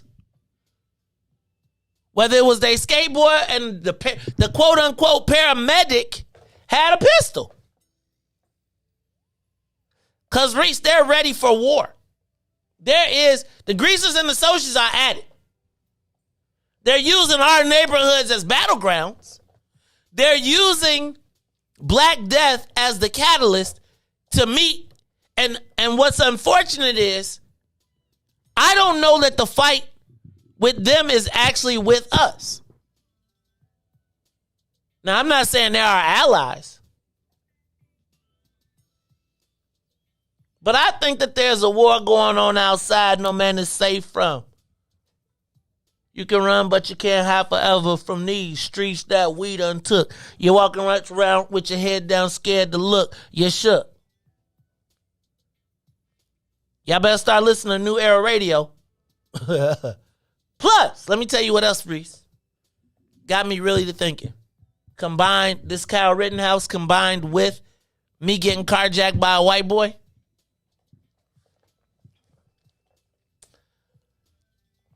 It made me say that on December 18th and 19th, after talking to Ness and Janess, we are having our first concealed carry class. Okay? It's $250. You got to do 16 hours. We're going to have it at TP. Riis, when you leave, when you're done, you're going to go to, you do all your in-class, then we go to the range. We got to do our shooting. I'm looking for 20 people to join me on December 18th and 19th. Keep it convenient, 54th and the Dan Ryan. They got snacks, food. We got to do a whole day of classwork, Riis. Then we in that range. Then 90 days. Clack, clack, clack, clack, clack. What you say? Clack, clack, clack, clack, clack. Now, Brother Devin Gordine says that it should be mandatory that if you're a member of WIFTABA, that you have your concealed carry, that you know how to use it. I don't know if we're going to go that far, but I do think that I'm going to start pushing. Who defends us, Riis? Like, for real. What role do we have in setting up or being proactive in our defense? If you feel like Kyle Rittenhouse means that white folks can come on the south side and beat the Dan Ryan shutdown, who's on D? Right? Like, not policing the community, but policing the white people that's in our community. Who gives the white people the passes to be moving around? Because I feel like, right, Riis, white folks get to move around the black community unchecked. You roll around a white neighborhood, somebody's going to ask you what you're doing around here. But with all these murders, with all these killings, with all of this stuff, and now with Kyle Rittenhouse, do white folks feel emboldened? See, do they feel emboldened? Were they at the protest, Riis, or were they out at night? You know what I'm saying? Like, the protest is one thing, which was happening during the day. At nighttime, what they say, the freaks come out at night. The freaks come out at night. The freaks come out. The freaks come out. The freaks come out at night. They knew. The greasers and the socials knew what time they was meeting up.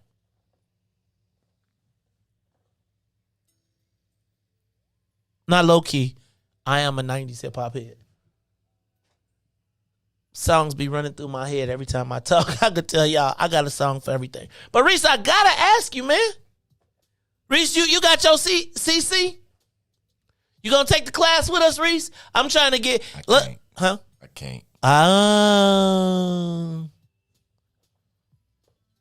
What's included in the class is your concealed carry, your license, and it's a fundraiser. How about that? Convenience. In the comfort of our own private space. Then y'all know what time it is. It's like it's time we get we ain't price shopping. We supporting the black person who doing it, and we are also making it part of the What's in It for the Black People. We're having it at TP. Right? So I would encourage you all, I'm looking for 20 people to join with me to take this class as we start to think proactively about our defense, right? And then I want to actually have advanced classes. You know, 761, 761st. Corey, I know you're going to call me in a minute and be like, yo, don't forget about 760. Man, I'm just saying, and I really do think it may be time for us to start forming our own sport and social clubs, sports and hunt clubs. Now, you can't be calling me, I'm on air. Sports and hunt clubs on our own blocks. It's the Maze Jackson Show. Riis, go to the live line. I think we got somebody on the line. Who's that on the Maze Jackson? Who's this on the birthday line? Oh, I'm sorry. Who's this on the Maze Jackson Show? Good morning, Maze Jackson. Byron! What's up, dog? Dude, you're over overthinking the whole situation. Uh-oh. There's a case in Florida where a brother shot a cop and killed him, and he. Hey Byron, I saw. So let me say this: I saw that case, and I really wanted to bring it up. You can't. But Riis, No problem. So I wanted to bring it up, Byron. But what I want to be clear about, Byron, is that sometimes that one case does not. It's like they put the one case up as it's the norm, and it's really not. I'm super glad that brother got up. But talk to me. Yeah, I understand. But Maze, come on, Maze. Stop this racism stuff, dude. I mean, come on. Why do black kids, 30,000 of them, leave the city with their parents? Do you know why? It's security and education. Those two things. Right? I know, man. And all these white carjackers in the city of Chicago, we got to be protect ourselves from them. No, Maze, forget about those white carjackers. They can get their ass shot one day, okay? That's why I'm trying to have a class. Them monkeys. No, I got my CSC ready, so I can't make it. I told you I've been having it. I carry a couple of them. But anyway, Maze, you got to focus on these kids getting a good education and getting jobs. We got to focus on that. Let the white. There's a reason why all these kids and their parents are moving to red states. Do you know why? Because of education and security. You don't hear nobody in the red states from black community complaining about racism and carjacking and that kind of stuff because they take care of those people. They put them in jail. We don't. If Wisconsin mayor had not told those police officers to stand down while those businesses were burning down, we would have a different situation. We gotta arrest those people for burning those places down. Arrest them. Well, it was the white people that was burning it down, though. Maze, I want you to know this is my deal. Riis, if you was to ask Riis what he really thinks about that situation, he'll give you my side of the story. But you never ask him because Riis is a very clear thinking person. He sits back and he just says little this, little that, but he won't give you the real deal. Because he's scared of you. Because you his boss. Riis ain't scared of me. Riis like, I know already. Riis, all right. Byron said, Riis, no shade. Riis, talk to me about what happened in Kenosha. That Byron got your back too. So talk to me. What's your thought on what happened in Kenosha? You think what happened, Riis? About what? About like what you mean about like what? Okay, so do you think that the black people burned down the buildings or the white people burned down the buildings in Kenosha? Go ahead, tell me the truth. The black people? Yeah. Leave him alone. I want to save his job. I want to save that brother's job. So I don't we know who really did it, man. We know who really did so y'all don't. So let me ask a question. Y'all don't remember seeing like even on the night of George Floyd that they discovered that it was one of the white Proud Boys that busted all the windows and started the fire at the police station in Minnesota. It's like I just feel like we are acting like, and I'm not tripping out. I do believe that there are some things that go crazy, but I do feel like at night, Byron, when we watched, when you watched the uprisings in Chicago, like at night, and when we saw the cities and the buildings burning and the people fighting the police, that wasn't black people. That was white people. Antifa came behind us. We started the march peacefully, and Antifa came behind us and make us look bad. We got to keep that separate. And that's my point. But Byron, that's my point. That's who the white boys that they're defending are right now. Those white guys in Kenosha was Antifa. You made that point.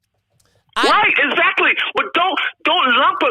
When we protest, we got to do like Martin Luther King. Protest during the day. Do not protest at night. Well, they take advantage of us. They're using us in all different aspects of our lives. We cannot allow them to keep using us. We got to refocus.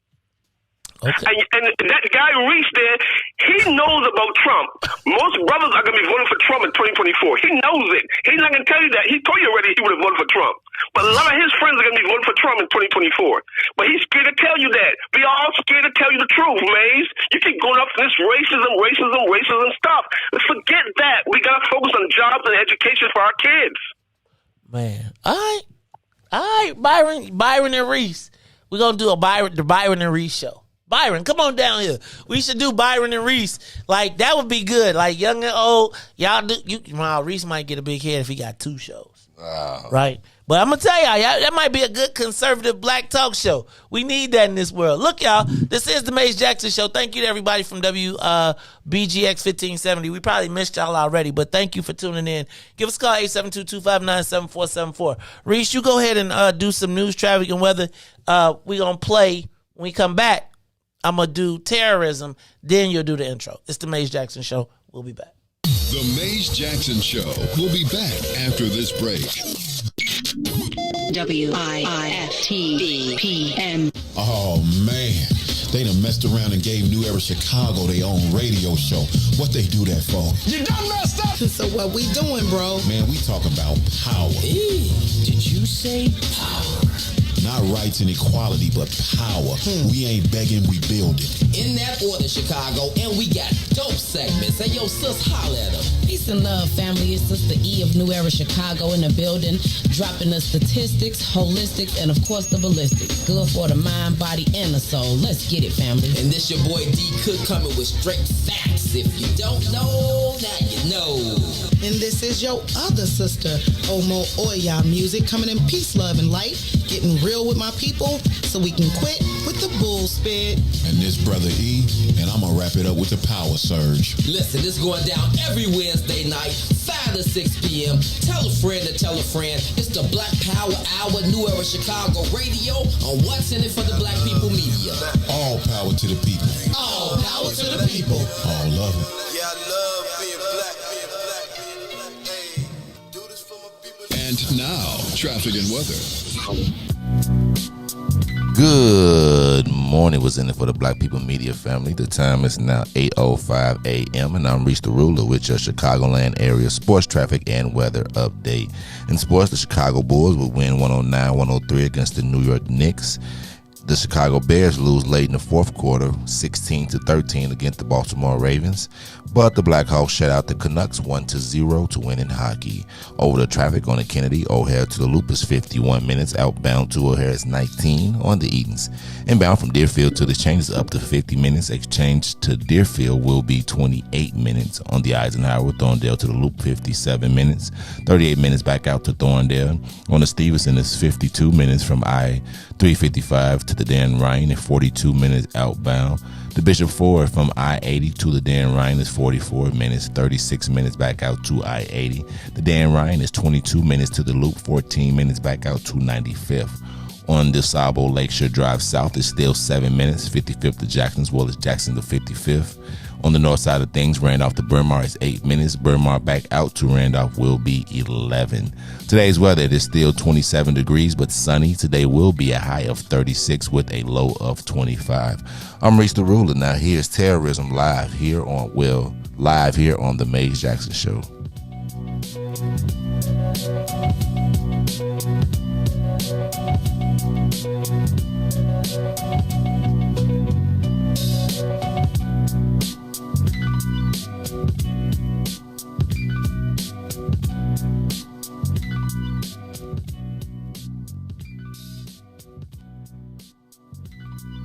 I think gospel background for Donald Lawrence.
The skin I'm in fit me fine, tailor-made, yeah, I'm comfortable.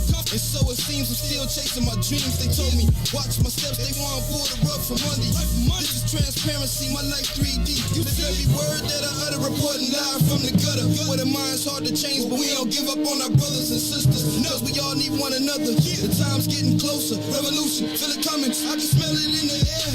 Inhale it, let it embody you. Because chances are the cops pull you over, they body you. Plus we don't trust each other, so that's just another obstacle. Why jump hurdles to make a change? It ain't optional. Olympian mindset in this booth with my binoculars. I see my vision getting clear. Justice what a prophet do. My music touch the people's soul. Black power gospel tunes. So many styles, watch me kick them like they soccer moves. Falling rank and file, this is my platoon. Soldiers at attention, ain't no Willie lynching. This the program. Who they think they kidding? Reinvent the system. Total reconstruction of our mental stigma. This ain't a game, boy. Still they think I'm talking about Nintendo's. That's a shame, boy. Augment reality. Better fix your brain, boy.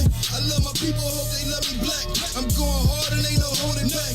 Watch me react. I put my fist up in the skies like a beacon for believers that one day we return to our greatest sin. We seek it all the glory we can obtain and keep reaching. I'm painting this picture. I hope you see it. Just what the theme is. I love being black.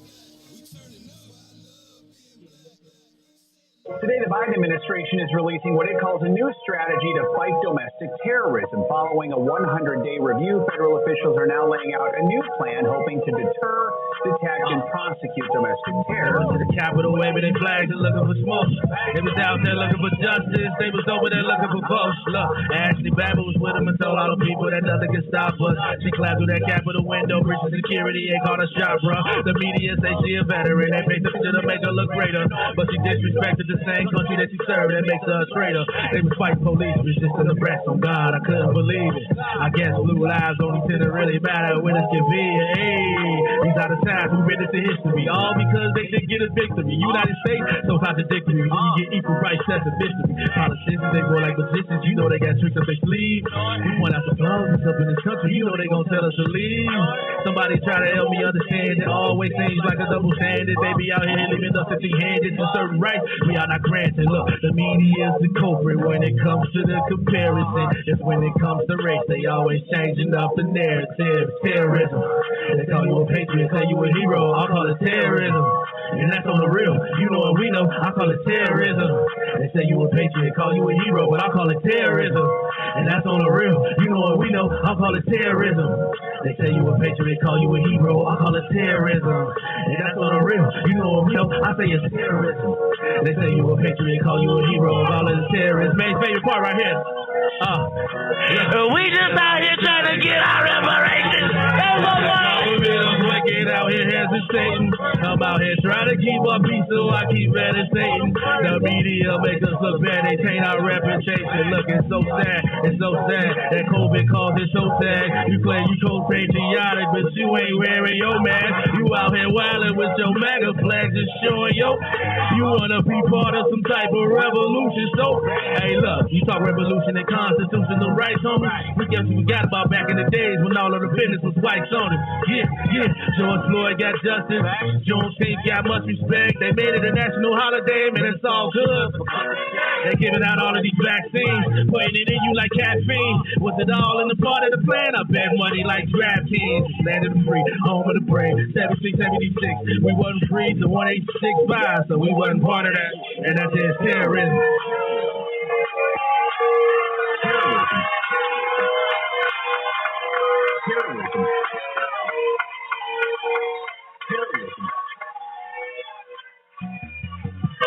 I appreciate y'all, man. Hey, appreciate you. Ruthie. Riis, appreciate y'all, man. Hey, yo. I call it terrorism. You are listening to the most dangerous show in the morning. This is What's in It for the Black People Radio. Maze Jackson. Maze Jackson, the most vociferous advocate for black people in the world. For Ruthie Moore, for Todd Stoger, I am the host of the Maze Jackson Show, asking every single day, what's in it for the black people? And if you don't like it, you can still tell them Maze said, Mayor Lightfoot, man, we ain't accepting that. We ain't accepting that. Let's go. Yeah. Let's get down to business and go ahead and address the facts, man. Lightfoot seems more lesbian than black. Rahm Emanuel's another case. He was just as tired. 50 closed schools left much to be desired. Police had Anjanette naked on that body cam. They suppressed the footage so it couldn't touch a lot of hands. Reminds me of that 16 shots in that cover-up. Both of them similar, so I went and dug it up. George Floyd killed, a lot of riots happening in town. Southside burned and they wouldn't let them bridges down. Grandmother sick, need a prescription and plus a couple groceries. You gon' have to travel just to get it now. COVID-19 out here shutting all the business down. Not enough SBA loans to even give around. So many failed businesses that you could put them in the pile. If you don't survive the pandemic, it's gon' sit you down. We sing, dance, play ball, entertain, and crack jokes. Government infested black neighborhoods with crack smoke. System that milked us so bad, we got lactose. Still trying to find out what's in it for us black folks. We sing, dance, play ball, entertain, and crack jokes. Government infested black neighborhoods with crack smoke. System that milked us so bad, we got lactose. Still trying to find out what's in it for us black folks. Shout out to Willie Wilson, hope one day you get to send it. We need some different players in the game to handle business. Too many shady characters like Madigan and Blago. But when you really break it down, it's typical Chicago. City full of gangsters, it's what the land was built on. Same streets with hood legends, DNA get spilled on. Carjackers out here lurking, trying to get they steal on. Looking for a block to put them Hellcat wheels on. Lenders give bogus appraisals a red line. Car crackers out here getting minimal fair time. And I'm the seal carry, I stay with the pipe. But Illinois gun laws giving minimal rights. Stay up on the swivel, make sure I'm moving tight. Check all of my mirrors when I pull up to the light. Pick my homie up from out of town, man, he caught a flight. He was hella nervous, told him, shorty, this a way of life. We sing, dance, play ball, entertain, and crack jokes. Government infested black neighborhoods with crack smoke. System that milked us so bad, we got lactose. Still trying to find out what's in it for us black folks. We sing, dance, play ball, entertain, and crack jokes. Government infested black neighborhoods with crack smoke. System that milked us so bad, we got lactose. Still trying to find out what's in it for us black folks.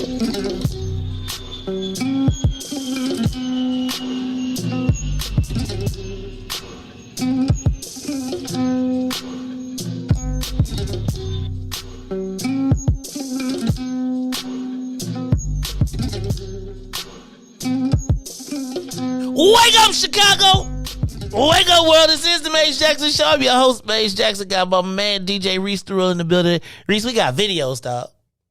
We got action. We gotta shoot one though. That's what we gotta really do. We gotta shoot. Nah, I'm through messing with Ness. We gotta shoot. Ness, I told Ness I wanted to shoot a video, man. Hey, Joe, can I tell you what though? Real talk, we could shoot a video at the joint. Like we could have a club scene. We could have like, you know what I'm saying? We could really do it. Yeah,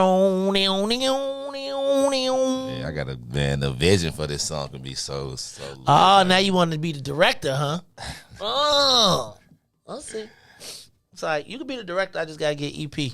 I bet it's all good, man. We gotta get Ness. We gotta sign Ness to Wiftable Music. Okay, right, Ness. You Ness. You want to be our first artist? Speaking of first artist, man, I went to last night. I went to Cat Williams. It was good. Okay, so Cat Williams was good because the very first one, the second artist that I signed, DJ Opsky, is the tour DJ. So I'm very happy, but it did get to me at the end. You know, and it just be like, and I was flicking and I was sticking and moving and sticking, and then it kind of, you know, they started leaving at the end. Like, it was like a massive, like, I'm going to tell you, I ain't used to being in crowds like that no more. Like, the whole, and whoever does the parking for UIC, y'all gotta do better. That was ridiculous. Trying to get up out of there. It's like trying to get up, all of them cars trying to get out that little gate. And it's like, y'all not going to open up the rest of, y'all should have opened up every gate and let the people out every single way. And then, you know, it's like when you go to the concert after, you know, when you go to like, it's different when you go to see Adele. Like, it's courtesy, right? Mug's going to be like, excuse me. When you go see Cat Williams, the underground comedy king, hey man, people brought their furs back out. They was popping out. It was a show. Pimpin'. It was a pimpin'. It was a show to be, you know, Carrie's like, I miss this blackness. I was like, you know, kind of. And then as we tried to navigate the crowd, Then trying to get out. Like, black folks ain't never. The zipper, everybody can get out. But black folks, it's always somebody that's like, what you gonna do? I'm a pull right here and I'm gonna sit. Y'all gonna let me in. Or I'm gonna sit right here. For sure. And my car, I don't care about it. And I'm blowing one. So you already looking at me like, this dude is ready to get out the car and act crazy. I'm here with my lady in my good clothes. I ain't mean to block you off like that, Maze. You said, that wasn't me. That's definitely me. I'm telling like, dog, so wait, we all trying to get out the same door. Like, and so there's a spot for you, but you gonna go around if you could just wait, we could all get out. But you gonna go all the way around, and so it's gonna be a log jam, and it's gonna be like, you gonna sit there, they gonna sit there, and we all gotta wait. As compared to just saying, hey, Joe, I'm gonna tell you, last night, they lucky I didn't have if there would have been a lawn that I could have drove over, I would have drove straight over their joint. Took the curb and everything. Woo! Black folks, Cat Williams said, though, one of the funniest things he said last night is, he said, this is the COVID safest place ever. Because he said, if COVID could get through this marijuana smoke up in here, then that's a bad-ass disease. That was funny. I ain't know you could smoke in a comedy show. You can smoke anywhere these days. Riis, where have you been? Riis. Been at concerts. No, you can smoke at the concert. Who gonna stop? At the Cat Williams? First of all, let me tell you, that security, Monterey security, wasn't no. Let me tell you this, Riis. Downstairs too. I'm gonna say this. Security the security was around there looking like you could have been assaulted and the security wasn't gonna stop it. Oh yeah, that's how it is, man. I told you when I went to. I didn't. I said it on my show. I went to the Donda. Literally, it was two big. I'm talking about 6'4", two dudes about 250 fighting each other. Went and got their guys. Had a whole brawl for about 7 minutes. Security walked over them and kept going. These two dudes got up, dusted themselves off, bought them a beer, and went right back to their seat. They didn't throw them out. They didn't stop the fight. Hey, bro. They didn't do anything. Hey, man, yeah, I mean, I'm $15 an hour. I ain't. Nope. But meanwhile, I couldn't take my little fatty pack of that, though. You know what I'm saying? That's crazy. First of all, Riis, don't call it a one strap. That's what I call it. But don't call it a fanny pack, Riis. It's okay. Riis, you're going to go back to the alley stories, man. So it's a one strap, I call it. But, I know they would like, hey, well, what's a one strap? So I do the logical thing. I was actually going to get me one of those. You should, man. I was thinking about getting me like a fresh one so that when I go like to the airport or something, it's like so I could wear sweatpants and then just have it. But I don't know what kind to get where it be fresh, but like not like I don't want it to be like. No, you get it, man. They good, man. Just get you one. Get you one. I'm trying to think. Maybe I give me a Toomey. Yeah, Carrie probably Gucci. They won't. They ain't gonna say nothing. They ain't gonna say, man. They gonna be like, oh, we got a Gucci one. But then it'll be like that's so cliche. Like it's like I'd be like nowadays. It's like don't get it twisted. I still like I don't. So what I don't want to do is be like the Gucci thing. I probably would look to see if they got one from Ferragamo. Right? So people don't know, but they know. You know what I'm saying? Like, I don't need to be... You know what? He's everywhere. Anyway, you can get Gucci at TJ Maxx anyway. You can. You can get Gucci. If you go to TJ Maxx up in Schaumburg, oh, bro. Yeah, you can get... But you heard TJ Maxx, the polo cutting them off. They said, we are through with you. We going to Marshall's. Even though they all owned by the same people. All right. This is the Maze Jackson. Don't forget, concealed carry class December 18th and 19th. I'm looking for at least 20 people. It's $250. Yes, you can get it for cheaper, but you will not be able to support our cause. Everything is a cause to help us raise our money. So any excess will go to the cause of the defense, and we're going to get you to get the insurance and everything. FOIA cards needed or what? If you don't have your FOIA card, you can still take the class. And they will get you your FOIA and get you everything else. All right, y'all, it's the Maze Jackson Show. And can I tell y'all something? I really don't be caring about how much it costs. Like, you know what I love the best? When I got something that people be like, ooh, that's so nice. How much you pay for it? I'd be like, $6.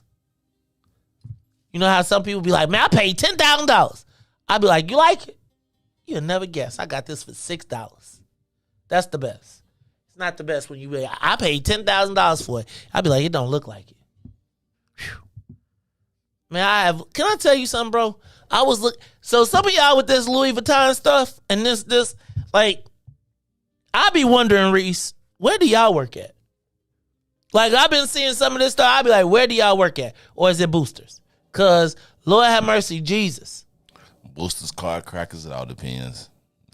They still crack cards? What? It's at an all-time high right now. I feel like if you crack, like, I feel like I don't even know how you crack a card, but it just feel like, that's why I'd be liking to go to stores, because they be looking at me like, look, dog, my joint ain't crackers. Man, I don't know how to. I just heard that what you need is you just need a certain set of numbers that corresponds with the card. Active. You swipe it, and you need this thing called a glass, and what a glass is it's a check. So you need a check. You need a check, and what people do sometimes is they take a payroll check and take those numbers off of your check, and then correspond with them, add change a few numbers, it should go through. And then, but what it is they'll put it in there and then they'll withdraw. So if you've been with a bank for 8 to 10 years or something and you put a check in there, it's going to clear. It's going to clear because you've been with them so long, so much money has been going in and out your account that they will never, look at you. By that time, you probably already robbed them for like $9,000, and then then that's it. And they don't come get you? They call you and tell them that you owe them $9,000, but the person that cracked your card probably only going to give you somewhere between like $1,000 and maybe $2,000. That's if they like you, but they definitely gonna make it come up.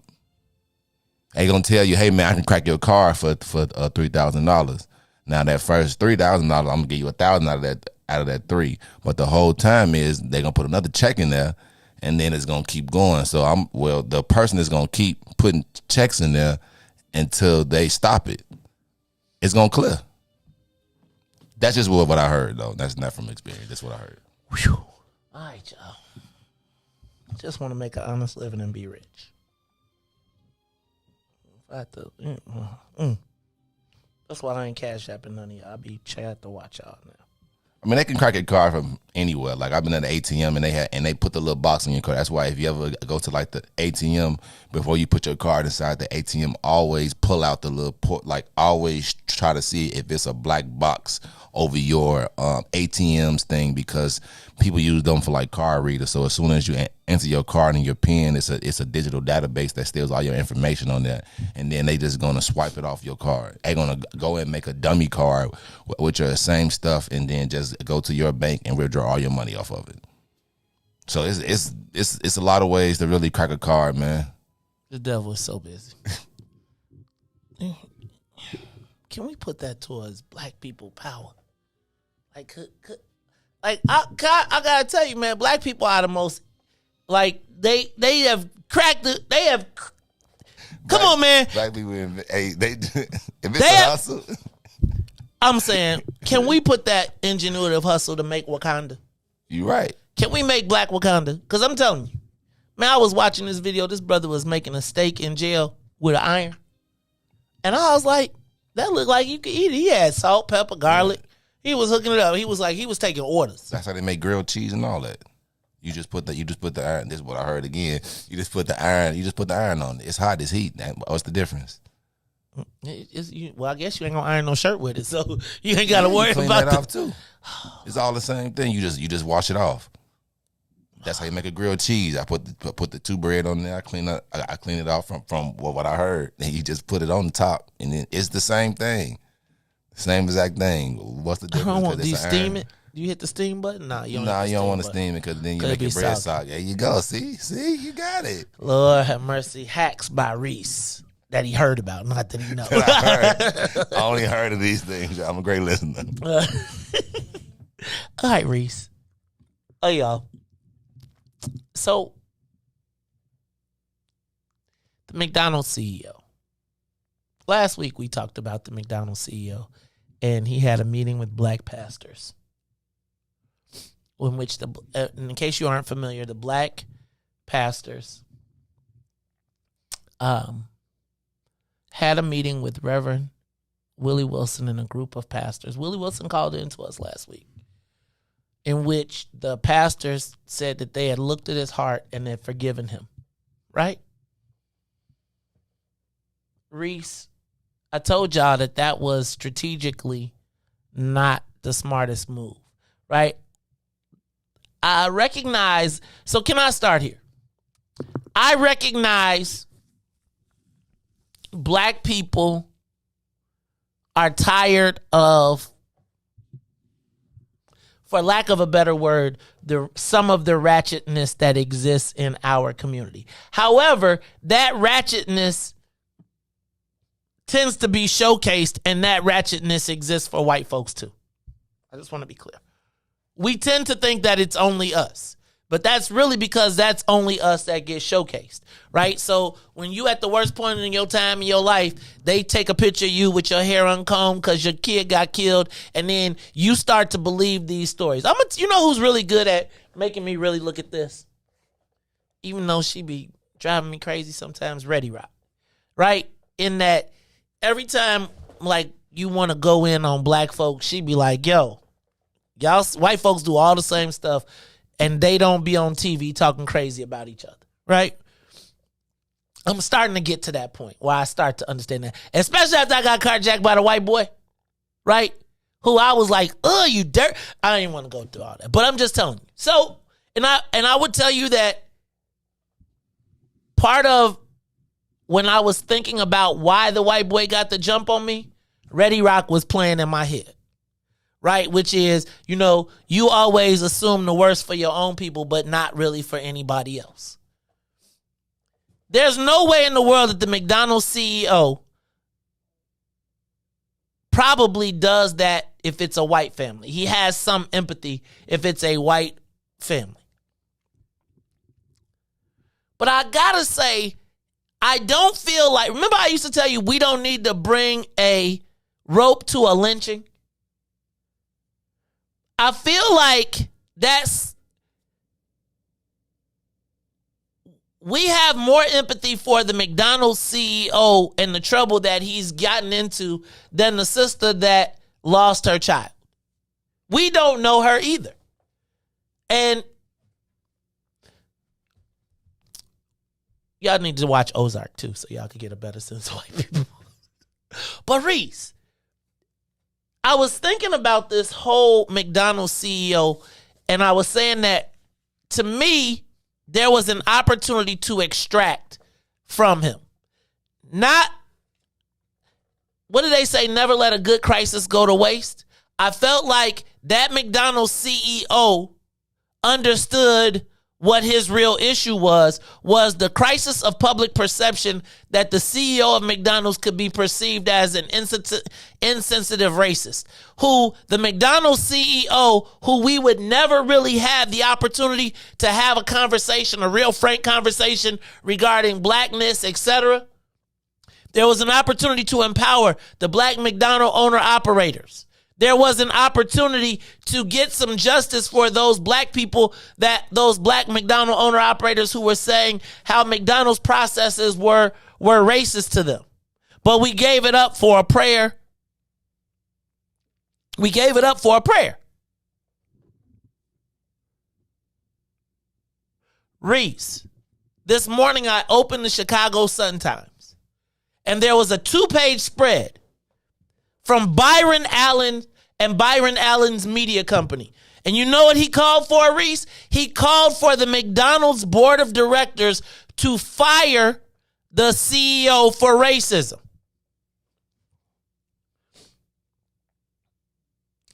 Riis, he saw the opportunity that existed.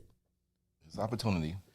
There was an opportunity that if you are not the black person that's going to take advantage of it, be quiet.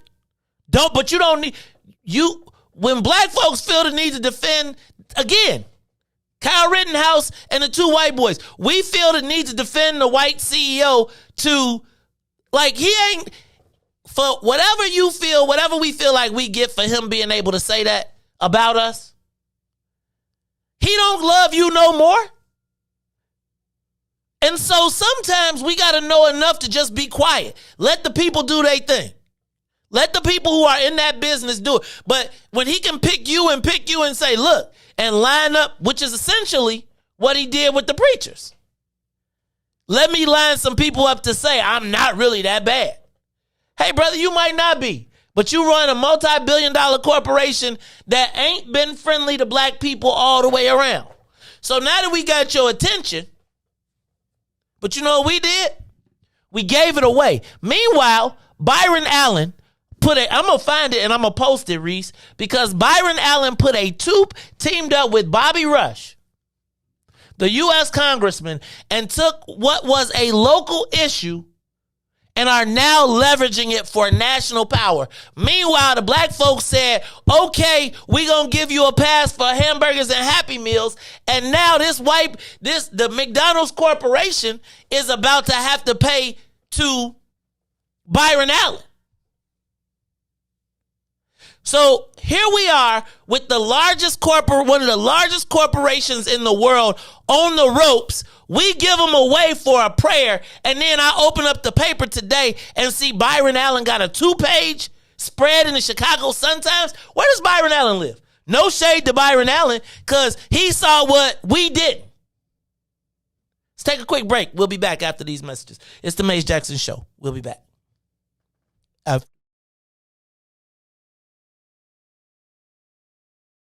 The Maze Jackson Show will be back after this break.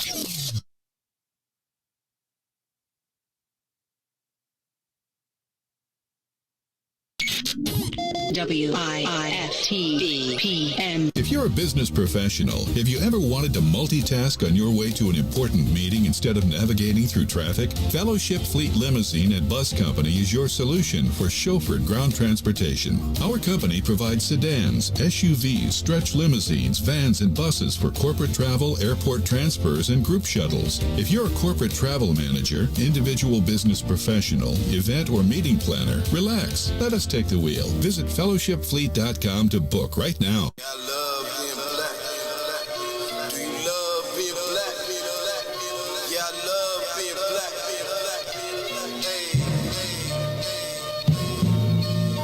I do this for my people all across the globe. It's break. The skin I'm in fit me fine, tailor-made, yeah, I'm comfortable. And so it seems I'm still chasing my dreams. They told me, watch my steps, they want to pull the rug from under you. This is transparency, my life 3D. You live every word that I utter, reporting live from the gutter. Where the mind's hard to change, but we don't give up on our brothers and sisters. Cause we all need one another. The time's getting closer, revolution, feel it coming. I can smell it in the air. Inhale it, let it embody you. Because chances are the cops pull you over, they body you. Plus we don't trust each other, so it's just another obstacle. Why jump hurdles to make a change? It ain't optional. Olympian mindset in this booth with my binoculars. I see my vision getting clear. Justice what a prophet means. My music touch the people's soul. Black power gospel tunes. So many styles, watch me kick them like they soccer moves. Falling rank and file, this is my platoon. Soldiers at attention, ain't no Willie lynching. This the program. Who they think they kidding? Reinvent the system. Total reconstruction of our mental stigma. This ain't a game, boy. Still they think I'm talking about Nintendo. That's a shame, boy. Augment reality. Better fix your brain, boy. I love my people, hope they love me black. I'm going hard and ain't no holding back.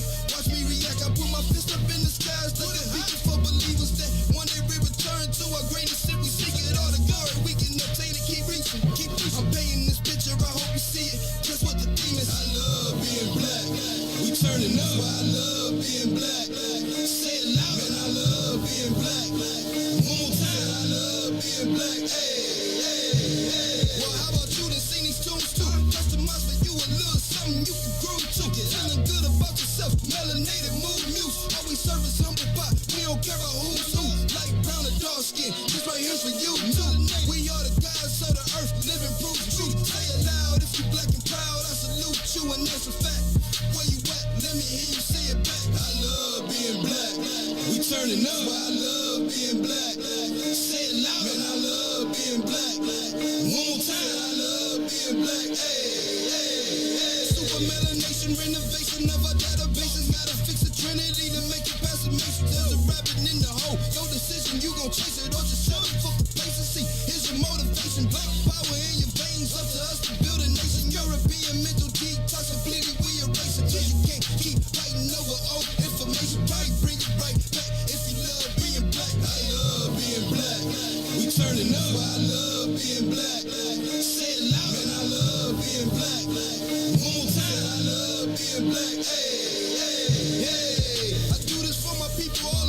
Even for the ones who don't identify with being black. Hebrews the best elixir, go ahead and try your best. It's truth serum, my loose spirits. The ancestors speak to me, I spit the truth, hear it. You are listening to the Maze Jackson Show. I'm your host, Maze Jackson. Got my man DJ Riis the Rule in the back. I love being black. Riis, I am. I don't know how to get my people out of their emotions and into the business of strategy. You gotta show them what's in it for the black people. Well, what's in it for the black people? In case y'all didn't see it, I'm gonna flash it back on the screen. Rush calls for removal of McDonald's CEO over racist texts about Chicago shooting deaths. McDonald's president and CEO Chris Kempczynski perpetuates toxic racist culture with latest revealed comments and must be fired immediately. Check this out. Media mogul Byron Allen hits McDonald's with a $10 billion lawsuit. $10 billion. Y'all prayed. This man is $10 billion. What he did was he called out the McDonald's board of directors, including by name Enrique Hernandez Jr., Lloyd H. Dean, Robert A. Eckert, Catherine M. Engelbert, Margaret H. Georgiadis, Richard H. Lenny, John J. Mulligan, Sheila A. Penrose, John W. Rogers Jr., Paul S. Walsh, Miles D. White, and Andrew J. McKenna. That's Andy McKenna. Immediately remove Chris Kempczynski from his role as president and CEO now. Byron Allen, media mogul. Protesters condemn McDonald's CEO text on shooting deaths. Chicago Tribune. McDonald's faces racial discrimination suit from 52 black franchisees. USA Today. African-American executives file lawsuit alleging racial discrimination at McDonald's. ABC News. Media mogul Byron Allen hits McDonald's with $10 billion lawsuit. Currently, the race card is being played. And it is. The race card is being played, and you're actually watching how it's being played properly. So, right now, the last thing in the world that any corporation wants to be called is a racist. Okay? This man took out a 2-page spread in Chicago because he talked about, because the McDonald's, now Byron Allen is somewhere else in the world, but he saw the opportunity to force the McDonald's CEO to the table. Now, with a $10 billion lawsuit alleging racism, and then they take these tweets and texts and allow them to be racist, and then you get a U.S. congressman, right? You have now, right now, let me tell you what they're doing. It's called shareholder, they're messing with the shareholders' investments. The return on investment. Shareholders are concerned. Could you imagine if black people decided that they were going to boycott McDonald's? Can you imagine the perception? You know how many, remember when Jesse Jackson hit Budweiser and then got a whole Budweiser distributorship? Right? So here's what we got to look at. See, in the back of the CEO's mind, do y'all think he didn't know he had a $10 billion lawsuit already pending by Byron Allen? And let me show you how the game changed. The racist tweets that some of y'all say ain't racist, call it what you want, happened about 2 Chicago groups, right? Jaslyn Adams, the murder of Jaslyn Adams, a young black girl, and Adam Toledo, little homicide.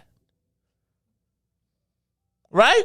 No, I'm saying the people who fought that fight, where did they come from, Riis? They came from Chicago. And so the absolution should come from Chicago. But we're so busy willing to jump in front and forgive that we didn't take the opportunity to extract. Now let me show you about black media in Chicago. Right? How much money does McDonald's spend with black media outlets? They don't even have any black media outlets really to spend with. Well, sure they do. But if you can, let me read this to you. Byron Allen, founder, chairman, and CEO of Allen Media Group, LLC. What's that? Allen Media Group, LLC. Why is Byron Allen here? Because Byron Allen is going to leverage a 10-year multi-level advertising deal with McDonald's to absolve them. And it may equal $10 billion. If I give you $10 billion, what you think you're going to settle for? Right now, while Chicago is, because he going to put the preachers in front of him and say it's all good.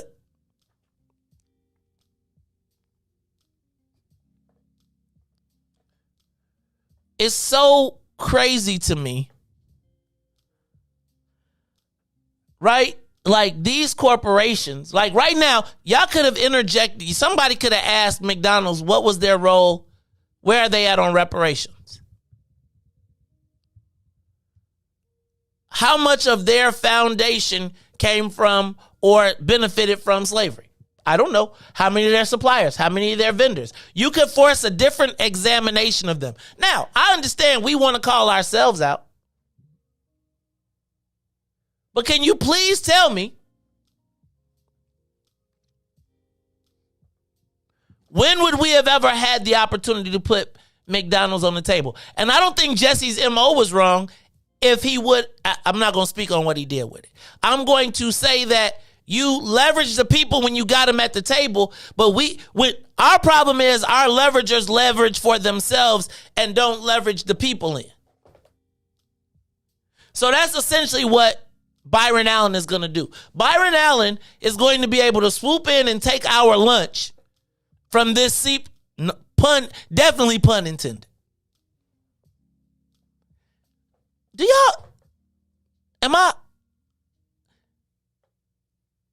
See, I feel like our desire to be fair, our desire to want to, like there's this innate need to be fair and to treat people right and blah, blah, blah. We want to treat people the way you want to be treated, not treat people how they've treated you. African-American executives filed lawsuit alleging racial discrimination at McDonald's. Do you think that's possible that there's racial discrimination at McDonald's? You think? Do you think there's a possibility that there's racial discrimination at McDonald's? From who? Like just McDonald's? Period. In the company. You think anybody black that's worked at McDonald's has experienced racial discrimination? Of course. So let me ask you a question. When are you going to have a chance to make McDonald's answer the question? When we know that the 52 black McDonald's franchisees say that McDonald's gave them the worst stores and the worst locations with the higher costs. And we had a prayer session. Be clear, the race card is being played. It is being played. But by who? And for who?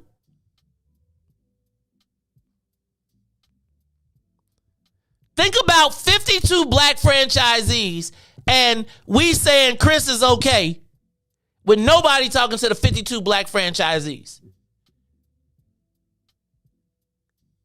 52 black franchisees, how many black people do you employ? Where are your stores located? What benefit have you been to the community? And what hasn't been said? Did anybody call them up and say, hey fam,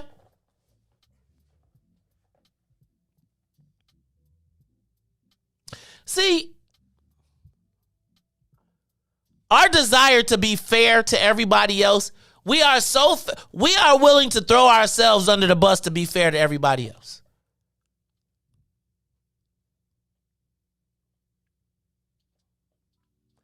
Did we negotiate? If we know that the worst thing that could happen is that you could be called to racism, and the BMO, I think the BMOA has been, well, I don't know what the BMOA has been saying. I think the BMOA is like, man, I don't really want to step up because black folks, like, it's crazy to me because it's like black people tend to not step up because they know black folks are undercut them. Right? So if the BMOA says, man, this was wrong, and they can go to Facebook and be like, no, black people said you should say it. You was good. Nobody wants to run into, like, we can't just, it's more people that's going to say, oh, man, you good, you can say it, instead of just being quiet. Man, I don't know. Don't mess up somebody else's play. I think we want people to make sacrifices for us that we aren't willing to make sacrifices for ourselves. Sometimes we just got to be quiet. If this ain't your fight, you still on green light. So now, we had an incident and he felt the need to comment. Now, I'm going to say it was in private. But I think you got to think about one of the main reasons that black folks don't speak up. I would tell you. You've heard it. You heard elected officials say, cuz I speak up and won't nobody say nothing. How many people will watch you, man, you should have. Tell you how you should have spent your money, how you should have did, whatever. But again, if you was good with the CEO saying it, what does the black McDonald operator say? There's black people out there that agree with him. Trust me, he gonna find them. He found them. I think when we see that our people are suing, when 52 black McDonald owner-operators are suing, there's probably a reason that everybody else ain't saying, because they'll cut your ass off too. So we leave our brothers and sisters out there to hang when we got a unique opportunity to wrap all of this up. But our desire or our frustration, our self-frustration confuses our ability to be strategic. We be so frustrated with each other that we're not able to see clearly. We become emotional and we don't think strategically. That white CEO shouldn't have been able to find comfort nowhere. Nowhere. He shouldn't have been able to find no black person nowhere that said it was okay for you to say that. Man, dog, we can all talk about our mamas, but you can't. And I think when you greenlight it and you say he shouldn't, well, when he say, well, why can't I say nigga? I mean, y'all say it. You shouldn't have to apologize for the same thing. Them niggas' families failed them. He said it politically correctly. Oh, would that be offensive? Again, we can't greenlight them calling us savages. Because that's what he said. He said them savages don't take care of their kids. Y'all understand code? Just like Lori understood code. That's why she didn't truly acknowledge it. She didn't push him back, but she stayed in code. She was like, you're not going to have me on record saying, you're right. Even Lori Lightfoot knew you're not going to have me on record saying you're right.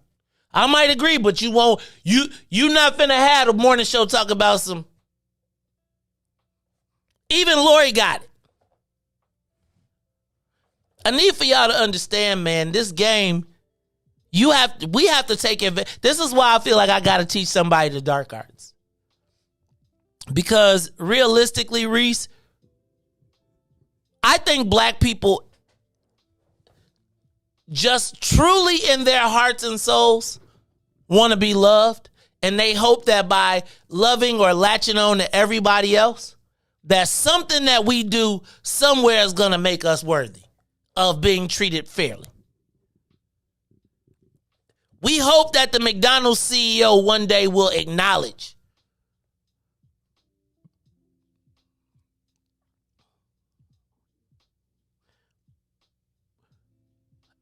you know what, Riis, I was watching The Godfather this week. It's on Showtime. They running all three. Did you ever see The Godfather? Of course. So you remember when Salazzo and Barzini was trying to get The Godfather to do to sell drugs, and The Godfather said no, we're not gonna do it. And then Sonny jumped in and was like, wait a minute, you mean the? And The Godfather turned to him and said, like he said, sometimes my son speaks and his mouth gets ahead of his brain, and you can tell I spoil my kids because sometimes he talks when he should listen. Remember that? Then remember when he left out the room and he said, never disagree with the family in public. Never go against the family in public.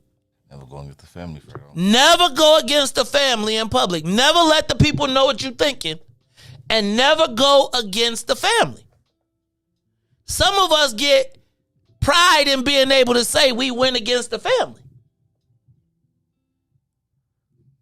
Riis, it's almost the most basic principle that I feel like we learn. Your family could be wrong. Right? Tennille could be wrong as the day is long. But guess what you're not going to do? With me? And I can agree she was wrong. But guess what you're not going to do? You're not finna be sitting up here talking about my sister. Yup. I got some crazy cousins. Yup. They might even have roaches with the sacks coming out their backs. But you're not going to talk about them. I crack all day long. I think that there's somewhere in there we hope that there's going to be some compassion, that they're going to see some humanity in us. That's going to make, they don't see you as different from them. That's the thing I think people be getting confused. Shout out to Reddy. Shout out to Reddy on that, because she has been, they don't see you as this, they see us. They don't see you're a special Negro.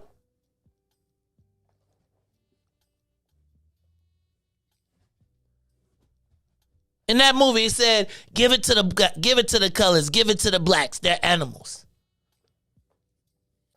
Love the movie, but you see it here. And it's like puppies. You know how you be push a puppy away, and the more you push the puppy away, the more he want to come by you. He want to just get up under you. He want to wag his nose. He want to lick you. He want to make you be, I'm good. Pet me, pet me, pet me. They feel free to, but when it's a Cane Corso blue nose pit that's swole, everybody get on point. Ain't nobody worried about petting. It's like, what do the dog want? We got to stop running up trying to be the puppy, trying to hope that somebody, by doing the dance, by saying some negative things about ourselves, that it's going to make somebody else like us. Nah, dog, you don't get to talk. Whatever's going on in our neighborhood, you don't get to talk about it. And if you ain't consult your black McDonald owner-operators, and you went to Willie Wilson before you talked to them people, or you talked to these 50, shame on you. And Byron Allen is pushing all the right buttons. Byron Allen understood this moment.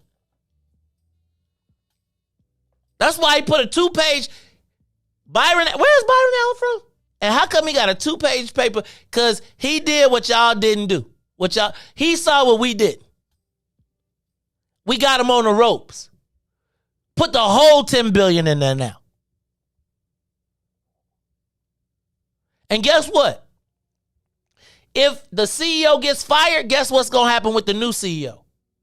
First thing you're going to do is try and go talk to Byron Allen. So, because guess what? Byron Allen is making the way for the next CEO. We could have made the next McDonald's CEO.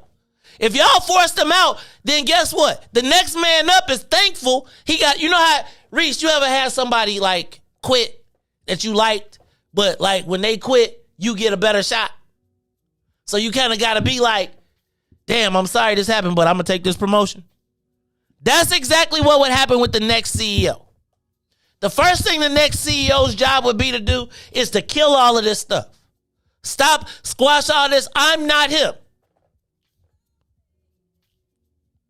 But you know what we did? We patted ourselves on the back because we could point the finger at us. He pointed the finger at us, and we joined in him in pointing the finger at us.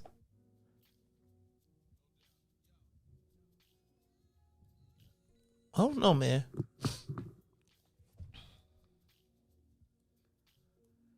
Whew. It's the Maze Jackson Show. I was going to tell y'all some more about the telethon, but I think I done ran out of time. Riis. When do we win, man? When do we win? Does anybody see that there was an opportunity here? I think we do see it was an opportunity, but then I just think that, you know, like how Willie Wilson said, man, you know, we forgiving people. He said a family forgave the man for saying it, you know. Did they?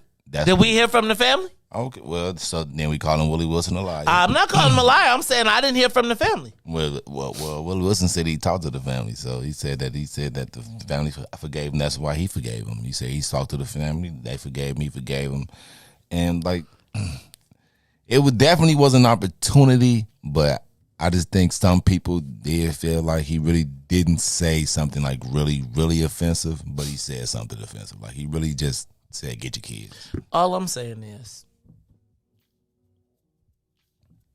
it was a sweet lick. Yeah, but I just wish that we can, like, I wish we can win without it have to be on the deaths of us. Like we win when George Floyd, you know what I'm saying? Like we win Trayvon. We didn't win though. What did we win? I'm just saying, like that's when we get like noticed though. Like we get noticed, but we don't win. So let's be clear. Being seen and winning are two different things.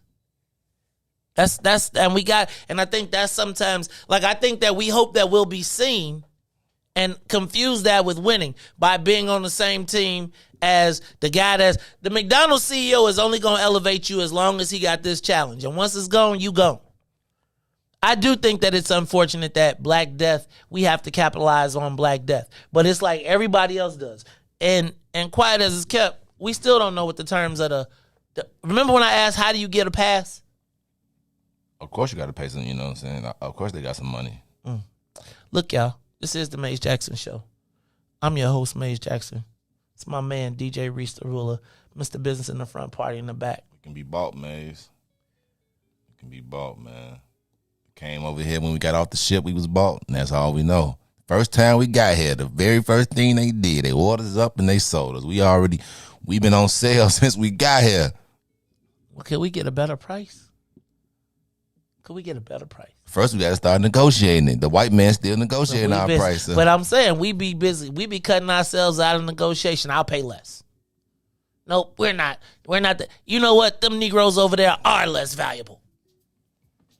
Look, you know how the one of the truest things I feel Chris Rock said was that there are black folks and there are ninjas, right? And we all agree with that.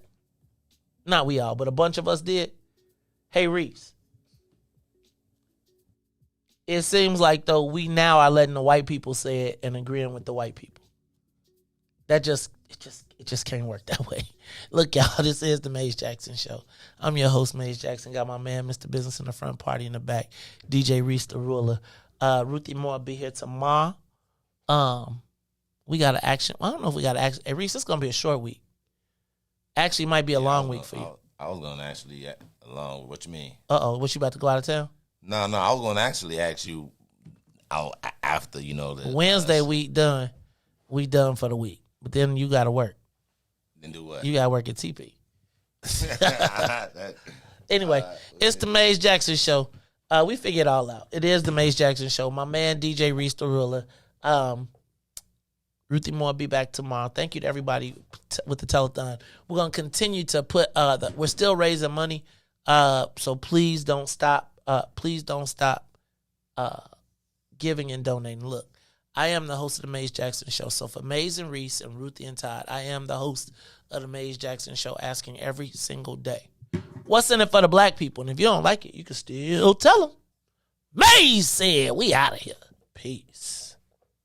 Let's get down to business and go ahead and address the facts, man. Lightfoot seems more lesbian than black. Rahm Emanuel's another case. He was just as tired. 50 closed schools left much to be desired. Police had Anjanette naked on that body cam. They suppressed the footage so it couldn't touch a lot of hands. Reminds me of that 16 shots in that cover-up. Both of them similar, so I went and dug it up. George Floyd killed, a lot of riots happened in the town. Southside burned and they wouldn't let them bridges down. Grandmother sick, need a prescription and plus a couple groceries. You gon' have to travel just to get it now. COVID-19 out here shutting all the business down. Not enough SBA loans to even give around. So many failed businesses that you could put them in the pile. If you don't survive the pandemic, it's gonna sit you down. We sing, dance, play ball, entertain, and crack jokes. Government infested black neighborhoods with crack smoke. System that milked us so bad, we got lactose. Still trying to find out what's in it for us black folks. We sing, dance, play ball, entertain, and crack jokes. Government infested black neighborhoods with crack smoke. System that milked us so bad, we got lactose.